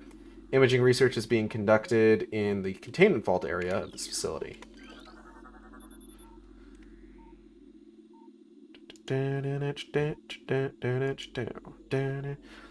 Phazon ore is extremely durable and blast resistant.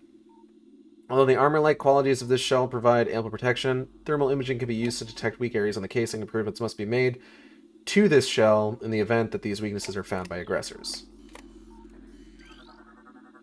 East Quarantine Cave is restricted to blue level security. Authorized personnel permitted entry only after bioscan. Map station.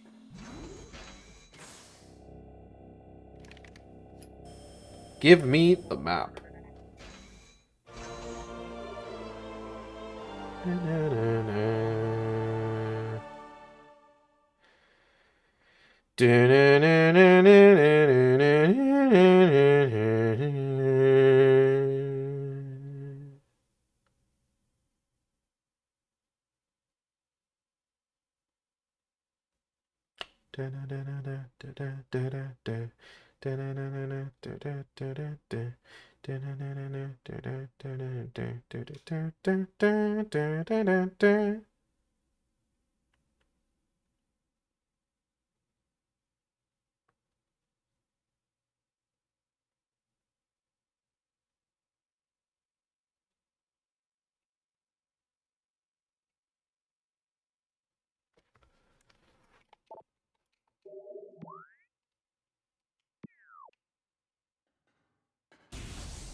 Ah.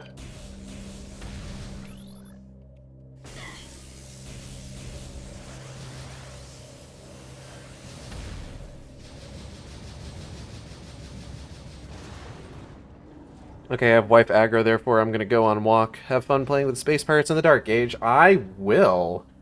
You have a good one.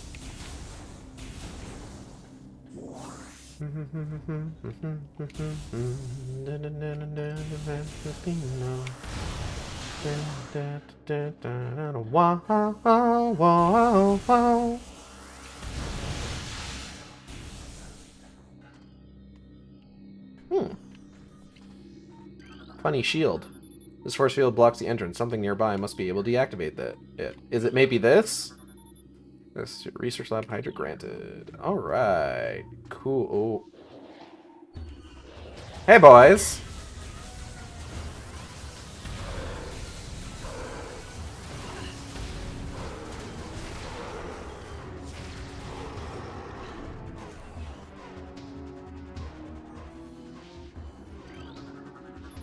Stasis tank operational but currently empty. Specimen 102, increased volatility recorded. Predator awareness indicated even in cold stasis. Let me just grab that real quick. Stasis tank operational but currently empty. Oh, hold on. This one is what I want. Specimen 002, euthanized 12.091.4 after psychotic episode scheduled for removal.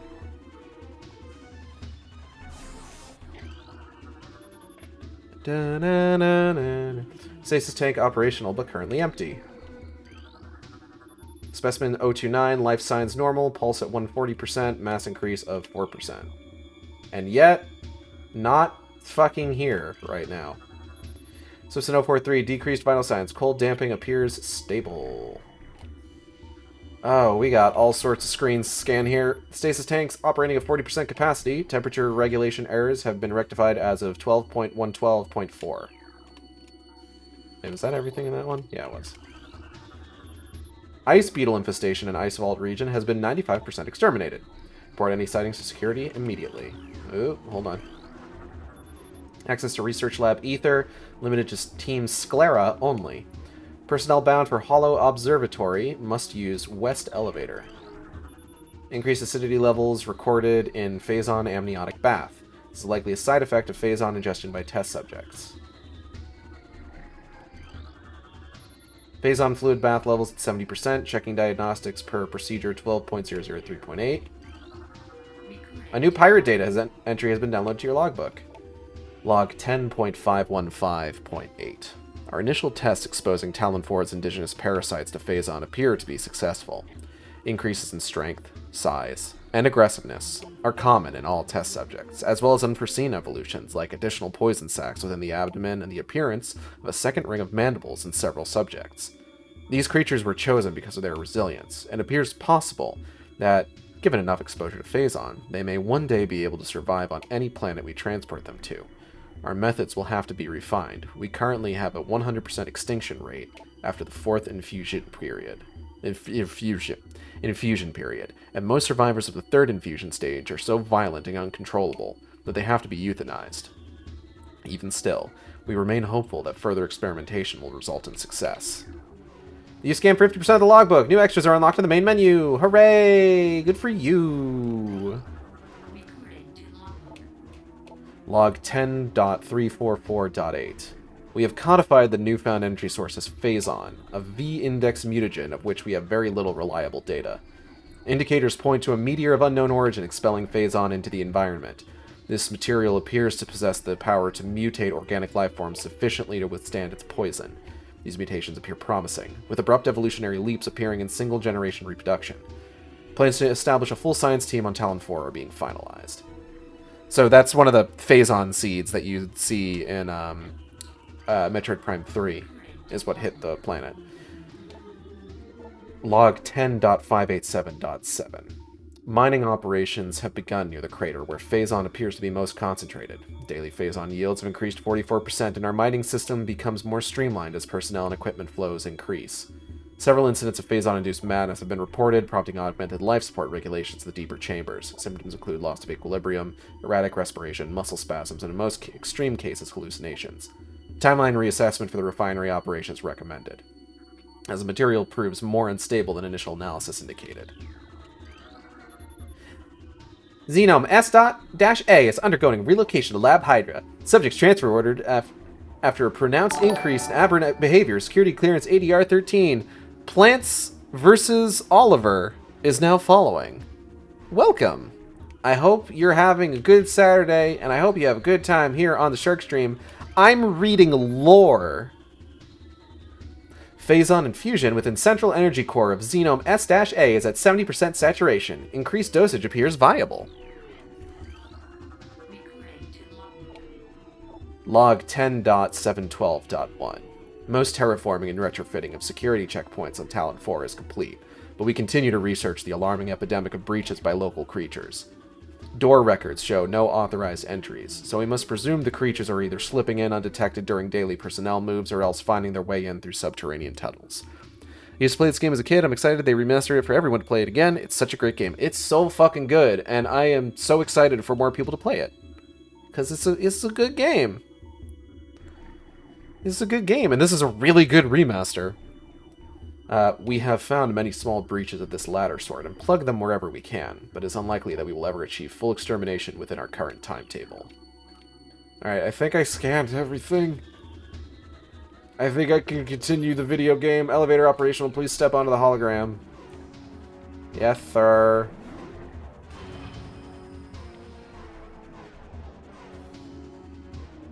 Yeah, okay, hold on, let me just... Hey, boys!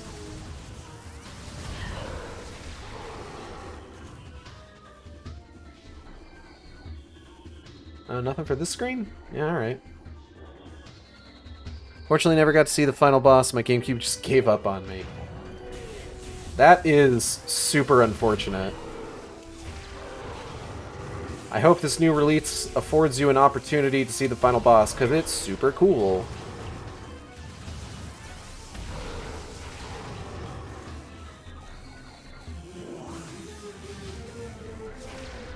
That's the same kind of turret, right? Yeah.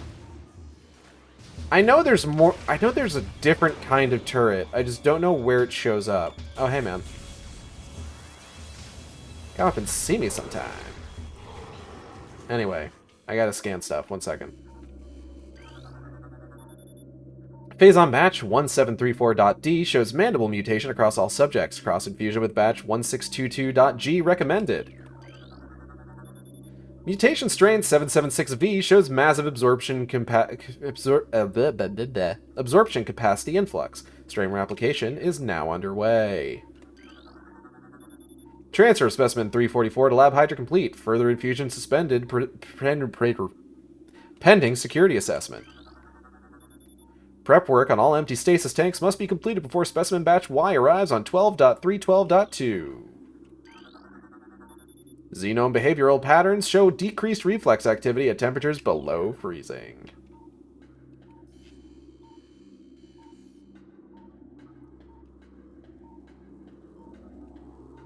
Ooh, yummy health. Alright, let's take a look around here. Warning, do not handle sedated xenomes without proper ice containment equipment. Cordite casing of column appears weak. Specimen 070, optimal absorption mutation has led to unexpected degeneration of internal organs. Yeah, with me, the original, my original time playing this on the GameCube, way back in the day. I've talked about it before, but essentially the way that it went is that I played a bunch of it, stopped, didn't play it for like a year, and then went back and beat it in one sitting. Strain 776V has been successfully replicated. We have named it Strain Vertigo, mutation of beta xenomes proceeding. Daily decontamination is now required for all personnel working in Lab Ether. What, like Ether like the planet? Viral pathogens found in several xenomes have been traced to Phazon Batch 1664-Z. Terminate all subjects. Tissue samples from stasis tanks must be hand-carried to Lab Hydra for analysis. Notify security of all material moves. Recording to logbook. Log 10.664-2. Research Outpost Glacier 1 in the Phendrana Drifts region of Talon 4's mountains is operating at 85% capacity. Sub-zero temperatures have made the Metroids sluggish and easy to control, even those well into Phazon infusion cycles. Cold containment stasis tanks are sufficient for the juveniles, but some of the larger Metroids have been moved to quarantined caves for safety purposes. Security doors remain an issue, as malfunctions due to ice occur every day. Large predators and the wastes are also a concern as they continue to kill personnel and breach secure areas. Unfortunately, it has become clear that our containment teams cannot neutralize all of them without a vast increase in munitions and soldiers. Ain't that just the fucking way? Boop. And yup. Ooh.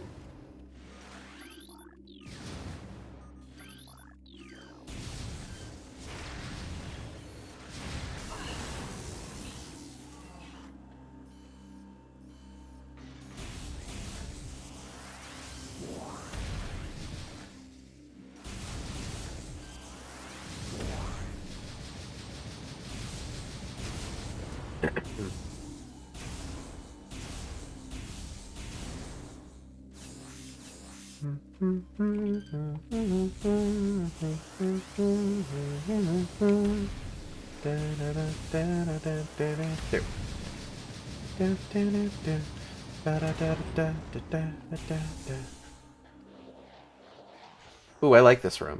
Oh, fuck.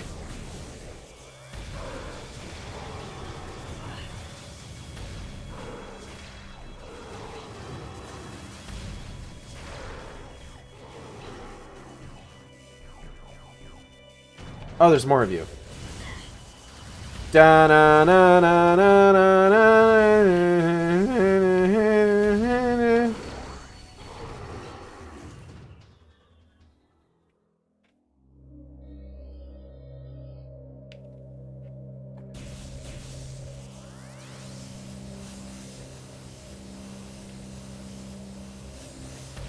You know, it was always a little weird to me how, like, unimportant the space pirates are in, like, the second Metroid Prime game. Like, they're there. They have a presence. Oh, hold on. Upper node of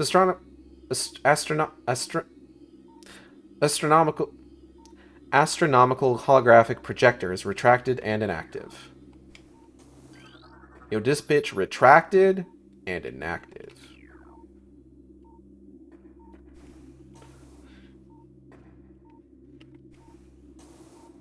Like, they obviously serve a huge narrative function in this game, and of course the third game, but in the second game, like, they don't really have a huge reason for being there, other than maybe giving you, like, some additional enemy variety. Holographic projector extensions are currently inactive and need to be manually rotated. Use the spinners at the base of the projector to move the arms into place. Because, like, the second game is really all about the Luminoth and the Ing. With the... And, of course, Dark Samus. With the Space Pirates not really factoring into it. Holographic spatial schematic is a lockdown per security directive 2.23.445. Recorded to logbook. Log 10.299.2.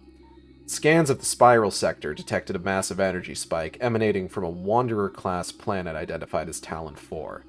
Scout reconnaissance was immediately dispatched to the center of the spike. A landmass at heading mark 40.08.02, returning with planetary samples and atmospheric imaging. Analysis shows the energy source to be an unstable radioactive material of enormous potential.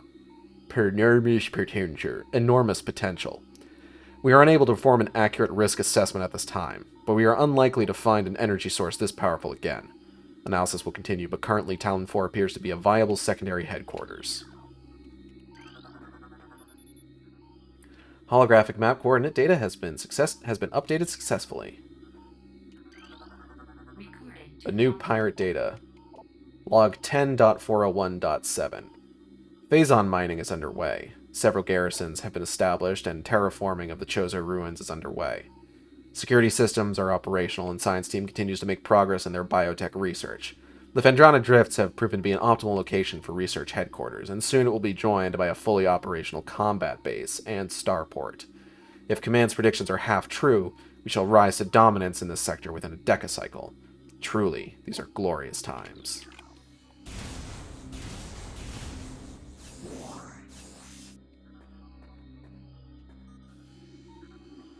Oh, we got anything up here? No. Alright. Holographic sequence initialized. Wham.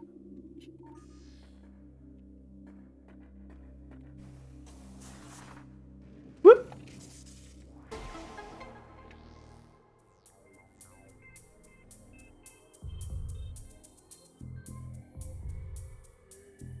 Get over here.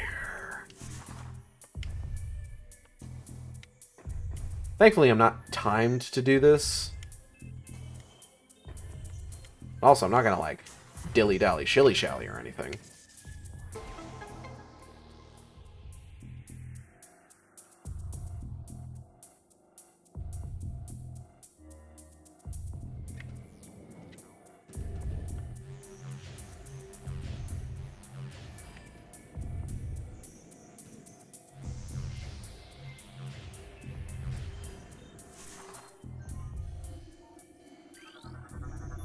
Lower node of astronomical holographic projector functioning normally. Upper node of astronomical holographic projector currently deactivated. I wanted to make sure I scanned that.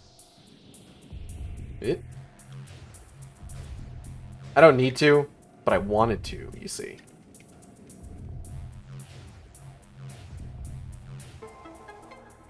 Boop, boop, boop.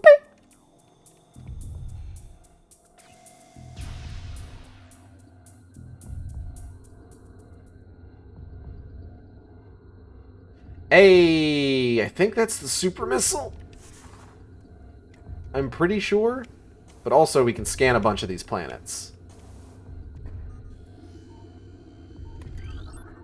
Like this one. This is planet Urmine Urmine Interimo ad pare Urmine. Or it could just be Ormine 2. Mass 2.3 trillion teratons. Profile: an uninhabitable wasteland, savaged by nuclear dust storms and constant seismic upheavals. Sounds a bit shit, don't it? What we got here? Ah! Planet Zebes. Mass: 4.8 trillion teratons. Profile: planet's crust is primarily earthic ore, making it ideal for subterranean construction. A class 19 planet? Zebes is inhospitable to most bioforms. The world was considered unremarkable until it became a base for space pirate forces. Or a force for space pirate bases. What do I got here? Recorded to logbook. Planet Talon 4. Mass 5.1 trillion teratons. Profile. Ecosystem studies indicate that Talon 4 was a biological paradise prior to the impact of an extraterrestrial object. What remains of the biosphere is slowly fading due to exposure to phazon radiation. At current rate of decay, Talon 4 will be a barren Class 13 wasteland in approximately 25 years. Sucks, but sometimes that's how it goes. Planet Twin Tabula, mass 4.1 trillion teratons. Profile. Planet is best known for twin fever, a disease caused by a viral strain native to Twin Tabula. In the early stages of the disease, victims suffer from double vision. When twin sight fades, the victim is near death.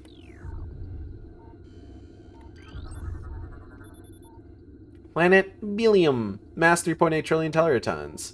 Profile. Quarantine. Atmosphere is rife with Midiralis, a sentient gaseous global exterminator virus. Fun! Sounds delightful. Let's go get the super missile. Fuck. Alright, let's try that again. 1 second. Alright.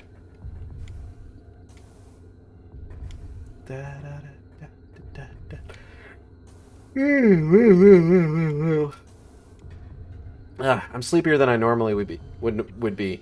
These last couple Saturdays, I have been putting off like drinking an energy drink like I normally would for the streams because I've got plans in the evenings. Today, I'm actually going to be going with friends to see Cocaine Bear, which I'm very excited for. It seems like it's a fun movie. I'm gonna grab this real quick. Pretty sure this is a super missile. El Oso de la Cocaína.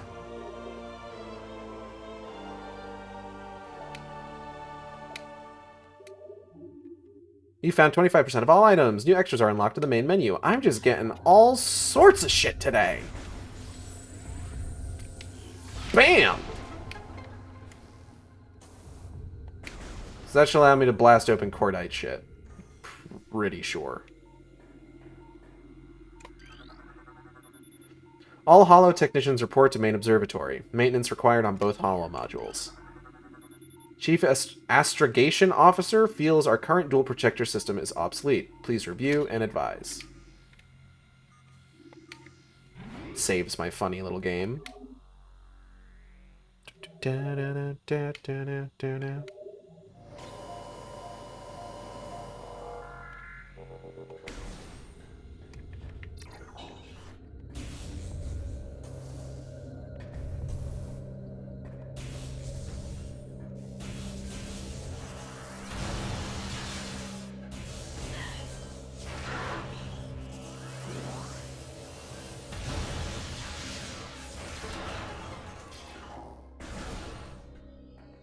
Huh. Further into the fucking facility we go.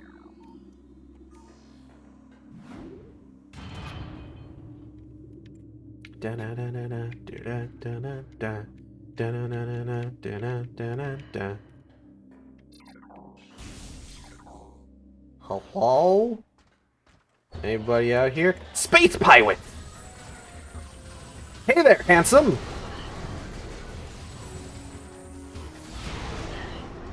I definitely got that guy. It's fine. What happens if I hit this? Ah, I gotcha. Haha, you're on fire, idiot. Haha, you burned to death. Oh, beans. Okay, hey guys. Oh, you guys look way better in this game.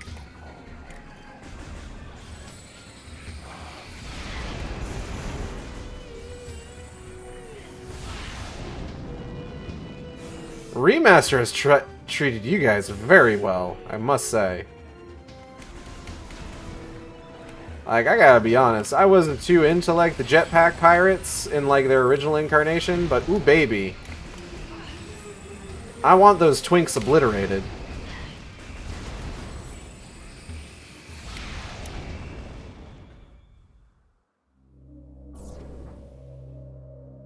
cool, thanks.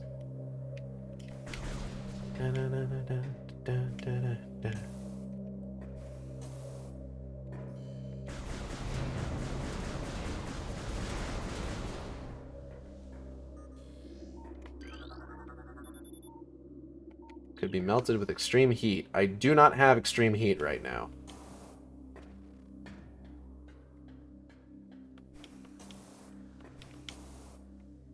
Anything in here? Not really, no. Alright. Ooh.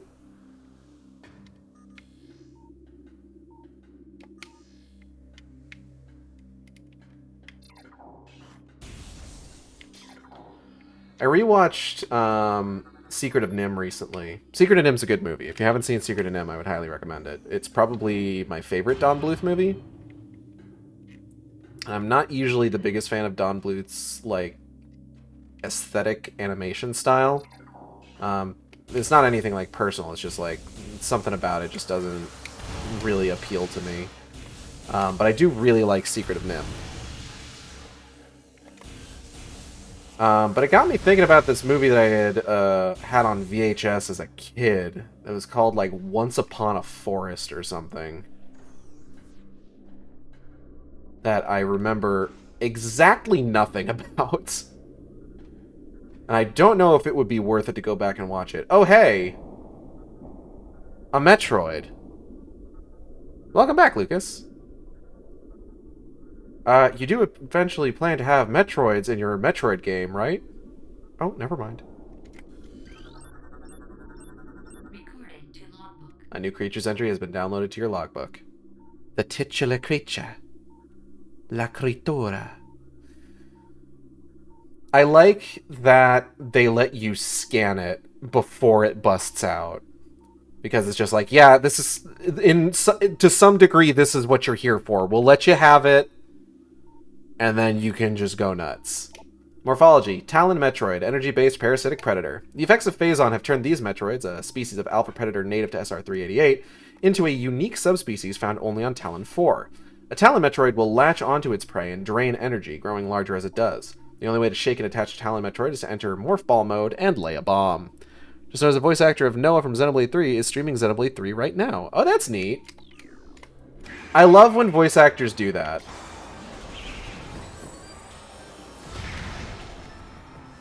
It reminds me, the character Viola, a new character... Oh, shit! Super Missile! Bam! The new character introduced in Bayonetta 3. Seems like a really cool person. She streamed, Bayonetta 3 on release, when it came out, and, was taking donations for, a trans charity. Which is really cool, especially considering, like, everything that happened with, like, the original voice actress.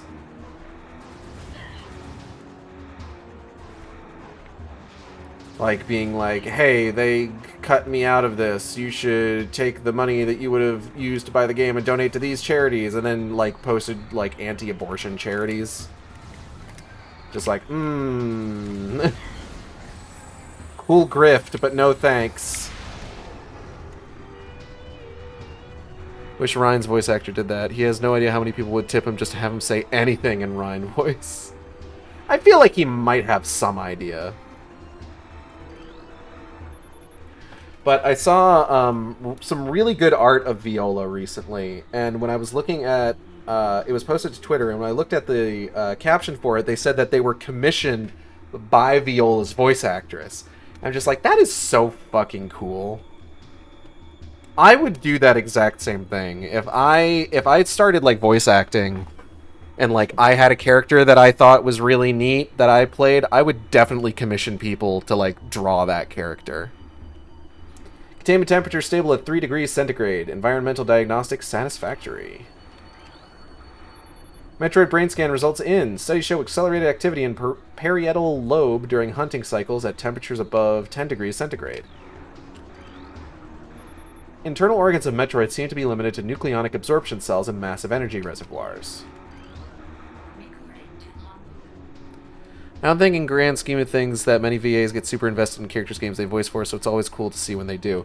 Yeah, I remember specifically, like, that voice actress talked about how she was a huge fan of Bayonetta, and that getting to, like, be a major character in Bayonetta 3 was apparently, like, a dream come true. So, like, that's nice. I like that. I like seeing voice actors getting to be in games that they're and like properties that they're really excited for. Like fucking who was it? Kira Buckland? Like essentially campaigning for years to get to voice Jolene Cujo for part 6 of JoJo's Bizarre Adventure and then getting that job. That's cool. Log 10.891.0. The reconstruction of Geoform 187, codenamed Ridley, was recently completed. After his defeat on Zebes, Command ordered a number of metagenetic improvements for him. Though aggressive, we were able to implement these changes in a cycle. The metamorphosis was painful, but quite successful in the end. Early tests indicate a drastic increase in strength, mobility, and offensive capability. Cybernetic modules and armor plating have been added as well. We believe our creation, now called Meta Ridley, will become the mainstay of our security force, a job he will certainly relish. Excuse me. There's some cool bits about the English and Japanese voice actresses for Xenoblade games that I could nerd about. You can nerd a little bit. We got, it's the last 20 minutes of the stream. You can nerd if you want to. You can leave your friends behind, because if your friends don't nerd and if they don't nerd, then they're no friends of mine. That's a song reference. That's Safety Dance, is what I'm referencing. Metroid containment fields appear 100% effective after adjustments. Temperatures below 10 degrees centigrade will render Metroids docile. That's not how that's pronounced. The hooked mandibles of the Metroid penetrate the skin of its prey and siphon pure life force energy. How'd they do that? Why are they doing that for? Phazon Infusion, Stage 6. Subject Metroid BR5497. Subject's mass at 180% of previous Phazon cycle, increasing dosage by 4%. Stasis Tank B118 contaminated beyond acceptable safety standards. Removal squad requested. Removal squad.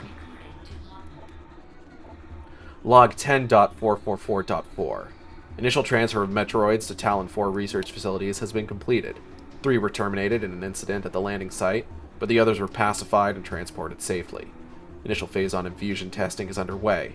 We are eager to observe the effects of Phazon on Metroids, especially their ability to absorb and process the energy given off by Phazon sources. Early research suggests considerable growth in power and size. Whether the creatures stay stable thereafter remains to be seen.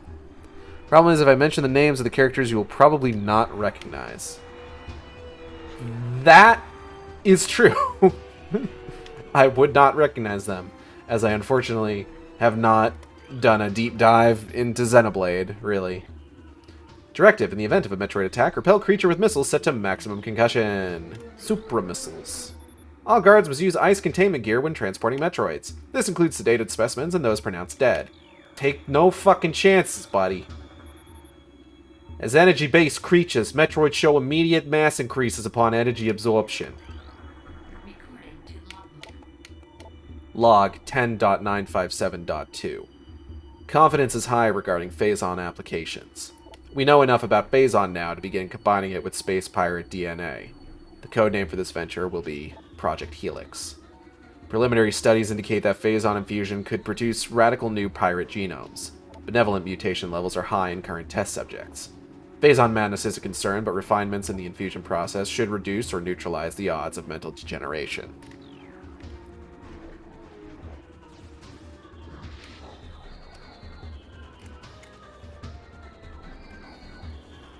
Excuse me, sir. Could you not shoot me, please? I'll be your best friend.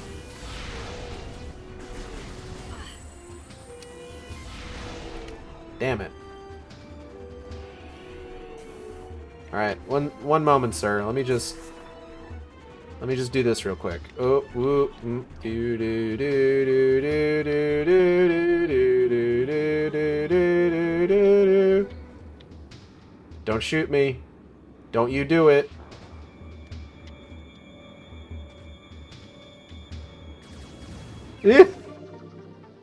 Monkey ballin'. Fuck it, we ball. Ooh. I will take that as well, thank you.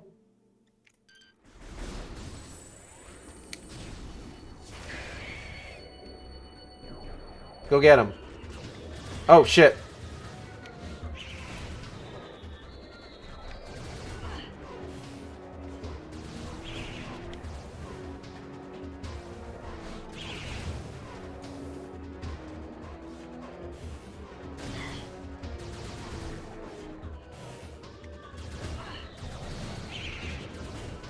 Oop.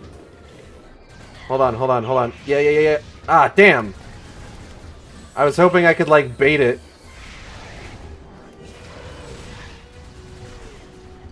Alas, it was not to be. Anyway, fuck you. Wasted opportunity by Sega to not have a Morph Ball skin for the Monkey Ball games. True. Oh god, there's a lot to scan in here. Hold on. First off, let's get this turned on. Metroids infused with Phazon and strained vertigo are thriving. We feel they could be Class 1 energy harvesters if proper submission measures are employed. God, wouldn't they just, though? There's so much lore! Space part encrypted data decoded. Log 11.420.7. Metroid dissection continues to provide more questions than answers. Our research teams have isolated the energy conduits that run from the invasive twin mandibles to the energy core in the creature's quadripartite nucleus. But the manner in which a Metroid actually extracts the life force from its prey remains an utter mystery. The victim does not lose blood or any other vital fluids, and yet the Metroid extracts energy. Identifying this energy is our central problem. It takes no physical form, and yet without it, the victim dies. We will continue to research this matter, as the isolation of this life-giving essence could be the key to our ascendance. Quarantine specimen exhibits highly aggressive behavior. Its body structure, composed of Phazon ore, appears nearly invulnerable. This has rendered our efforts to train and discipline subject useless. Project Titan is suspended indefinitely. Security breaches resulting in massive casualties have occurred. Access is strictly prohibited until further notice. East Quarantine Cave has been secured. Specimen remains in the quarantine area. All experiments suspended pending pacification.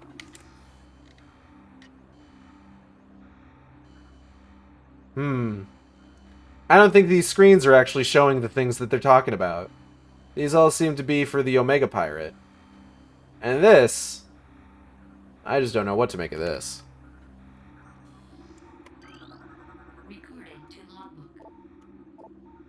Log 11.550.6. Studies of Metroid biology continue, though with limited progress. It seems likely that we will be much more successful using the Metroids for our means rather than trying to reproduce their powers.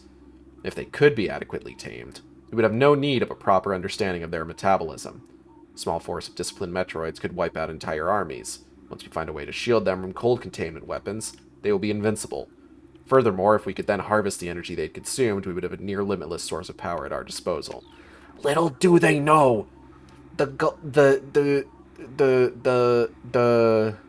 Galactic Federation is doing literally the same thing. Now, press Remastered made the screens look distinguishable. Yeah, it's neat. This tank holds the remains of Experiment 7526, conversion of Elite Pirate, unsuccessful. Rip in peace, you big, beautiful boy.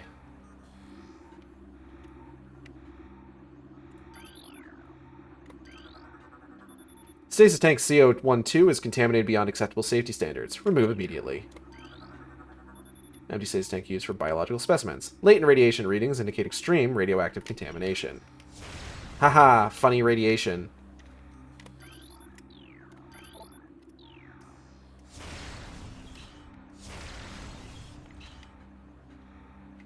Alright, I guess I leave now.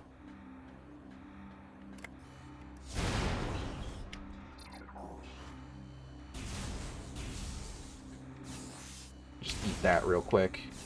Eat that too. Oh, Ice Beetle! A new creatures entry has been downloaded to your logbook. Morphology, ice beetle. Burrowing insect with an ice-reinforced carapace. Adverse to heat.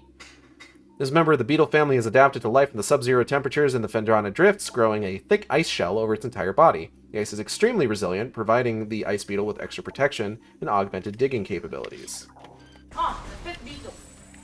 Ice! Oh, by the way. I know.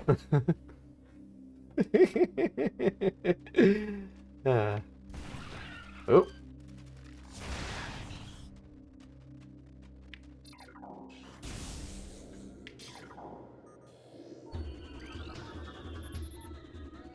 Testing of thermal imaging software complete. Commence download to Tactical Visor prototype for field testing. Blah! Ooh, lore. Oh no, this isn't lore. Central tank control circuit connection terminated. Right. There's one of these on each level. Oh shit.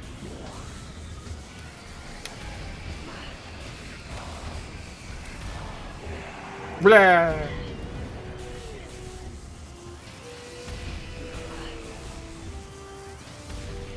Blah. Da-na-na-na-na-na-na.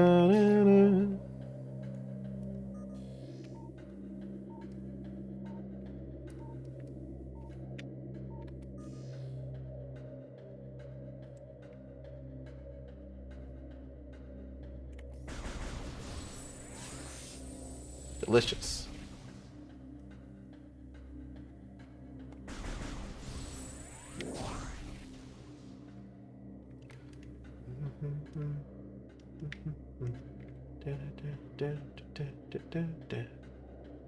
I want to play as a space pirate that collects phazon power-ups in Prime 4. I think it'd be cool to play as a space pirate.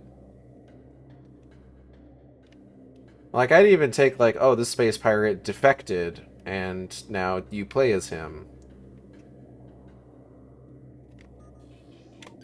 Hell, I will take Weevil from Hunters. He is cool. He's dope as hell. I just like space pirates. I think they're cool.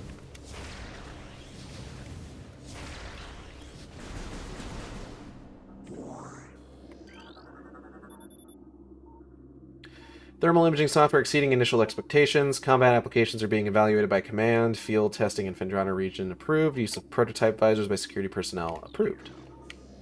Interesting. Meow, meow, meow, meow, meow, meow. Oh, fuck. By the way, there's one part of the lore I don't get. Had space pirates cloned Ridley before? What's stopping them from activating like 2 or 3 Ridleys?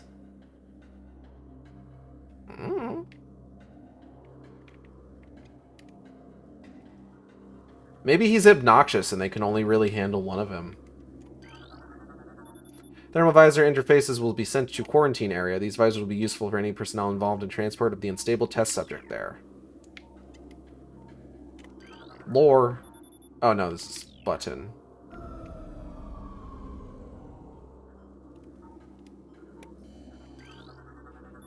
Thermal visor. Fuck, it sure is. Inform command that thermal vision tests will begin soon. Normal heat traces standing out against their surroundings when looking through the thermal imaging spectrum.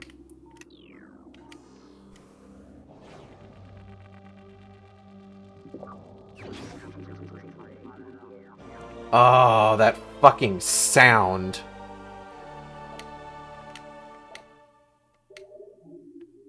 New extras unlocked in the main menu.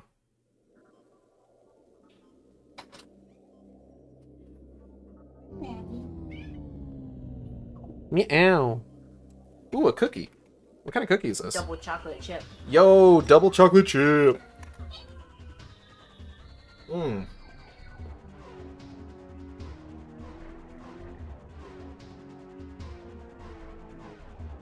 Good cookie. Good cookie. They need to be fed. I haven't got a chance to feed them yet. Okay, I'm soon to be done. Oh, I'm almost done. I got like, what, 10 minutes? 5 minutes, really. Next save point is when we're gonna need to stop.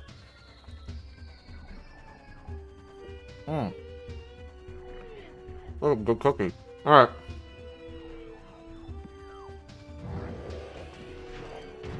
Oh, God.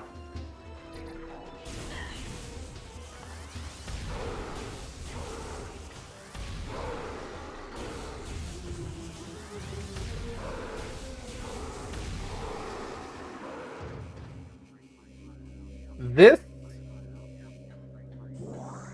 Hmm. What to say about this new thermal visor? It's got the sound. It's got the yomp yomp weet weet wow. Yomp yomp weet weet wow. Visually, it's a lot more visually distinct, like more so visually distinct from the first visor. Now that it's got like this, it's not just like recoloring the world. There's very clearly like a thermal filter over everything.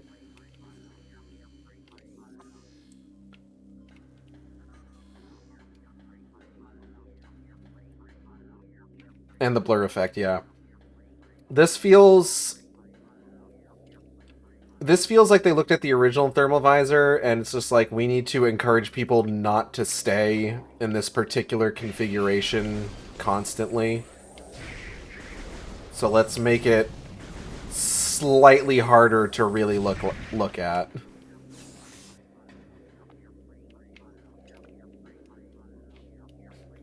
Which, like, I can't say is like a bad decision. Like, you don't ever want it to like be like a Batman Arkham Asylum Detective Vision situation where it's just like, why would you ever not have Detective Vision on? I just think it looks more immersive. I'll give it that too, yeah.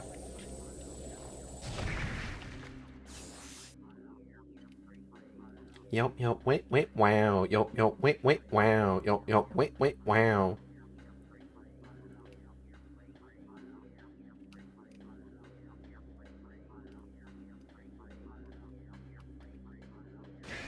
And we got this guy. Yeah, this fucking guy over here.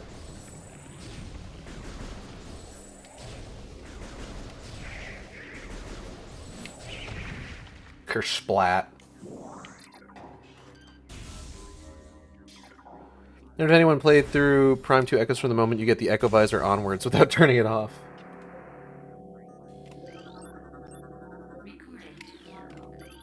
Ah, Mechanoid, security drone. Oh. Hmm.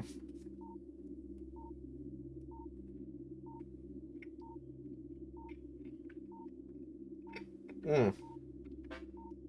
Well-armed and armored security mecha. Sentry drones have limited intelligence, but do their assigned tasks well.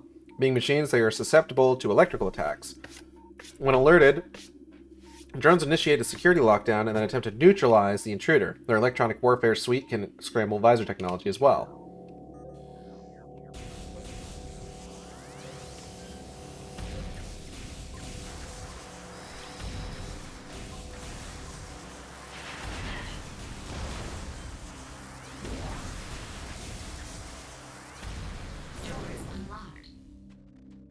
Cool.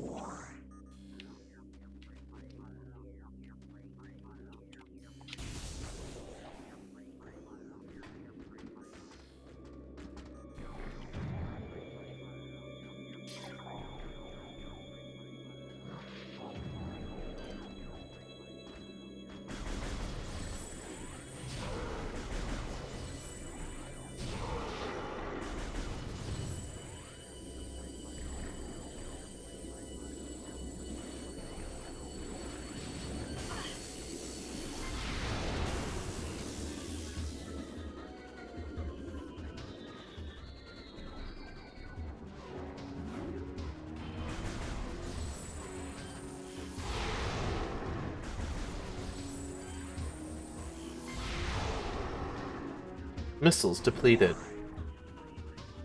But, like, you know what? It's fine.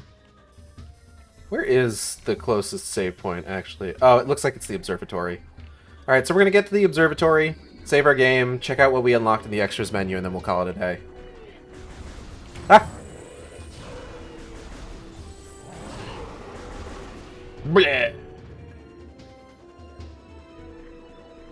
You good, man?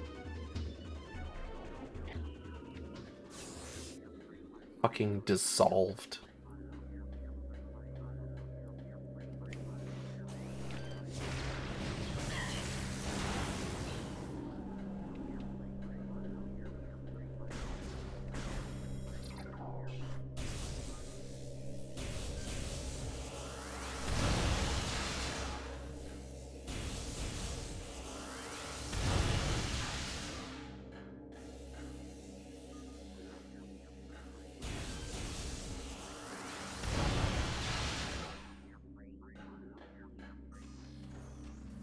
All right.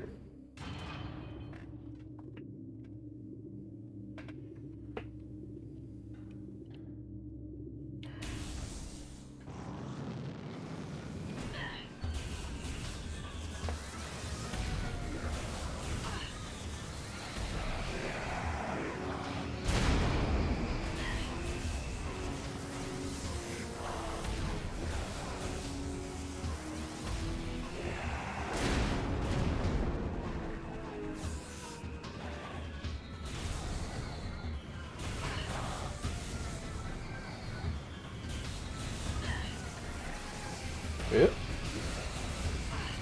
Ow. There you are.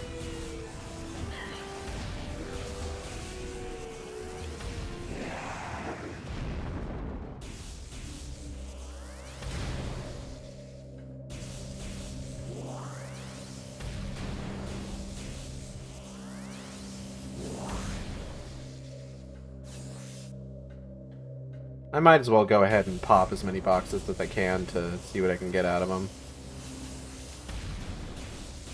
After all, the save point's only going to restore my health. It's not going to do anything about my weapons. I haven't even found like an ammo recharge station yet. I think the first one that you get is actually in Chozo Ruins, I'm pretty sure. In the room with the half-pipe. Am I going the right way? While we're on our way over to the save station, I want to take this opportunity to thank everybody for coming by. I hope you all had a good time. I know I did. If you enjoyed the stream, you can subscribe here on Twitch. We have special emotes for subscribers. You can also follow me on Twitter at @sane_intolerant or on YouTube at youtube.com/saneintolerant, where I post all the streams after they happen. I'm also on Tumblr at saneintolerant.tumblr.com. We're going to ignore these guys.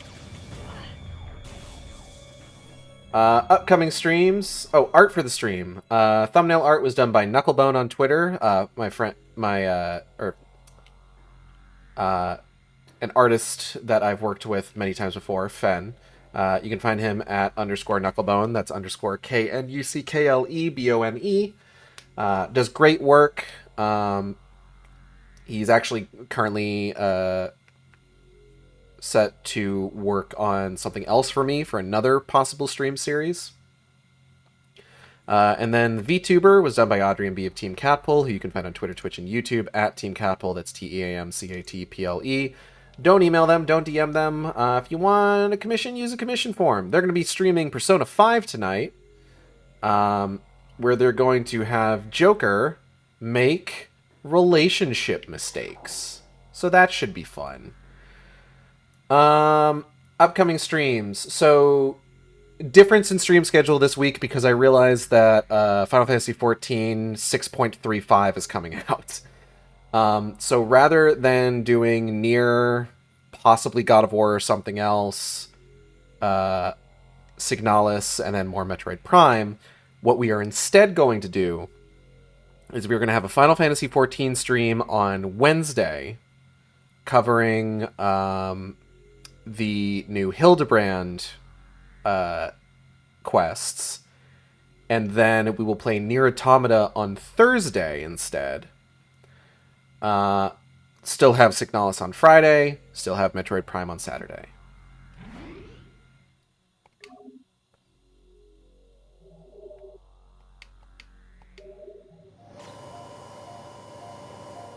That's the plan.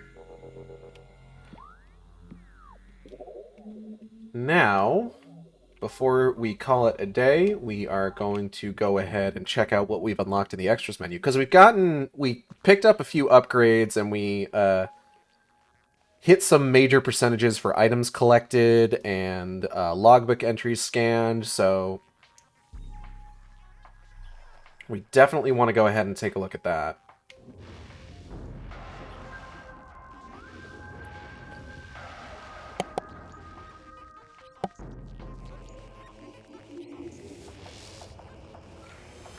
Alright, let's see what we got here. We unlocked some stuff in the concept gallery. Okay. Biology. Biology. That's the study of the life we see. Biology, biology. It's the study of you and me. Okay. Got some power suit concept art. Looking fancy, looking fancy. Then we got... Ooh! Are these supposed to be the flying pirate? Why the fuck does all the concept art for this game look so moody and cool? Like, goddamn, they did not need to make them look like this, and yet, these seem like these are Chozo ghosts, which I don't think we've actually seen in-game yet. That's Flagora. That's Flagora. We got some war wasps, beetles, that looks like a burrower, and a plasmite. Got a widow baby Sheegoth. We got some parasites. The little crystal boys, shriek bat.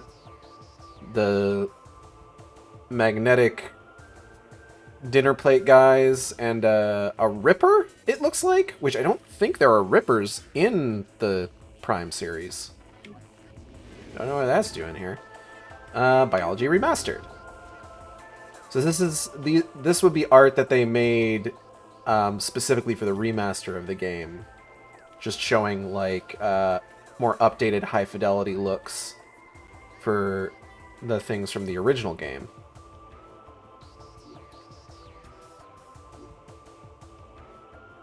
Oh, look at this stone toad. Very friendly eyes.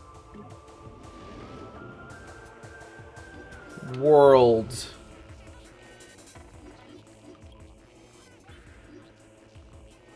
Bunch of sketches of like machinery and rooms and stuff. Oh my god, look at that. That's fucking gorgeous right there. Then World Remastered. Not a whole lot to cover in this one, but let's take a look. Got some stuff for the research stage. First level of the game. That's cool. That's neat.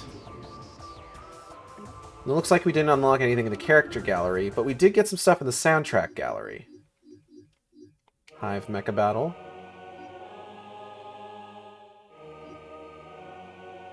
And Flagra.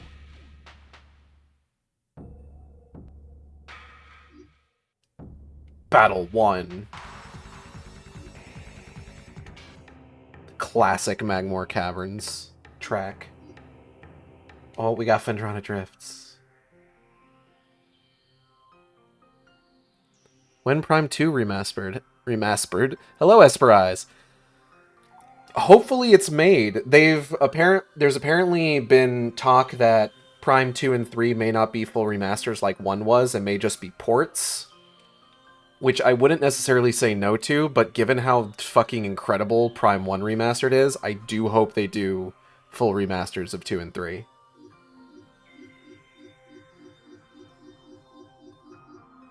And that's it.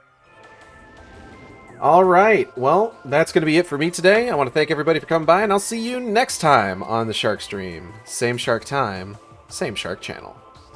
Take care, everybody.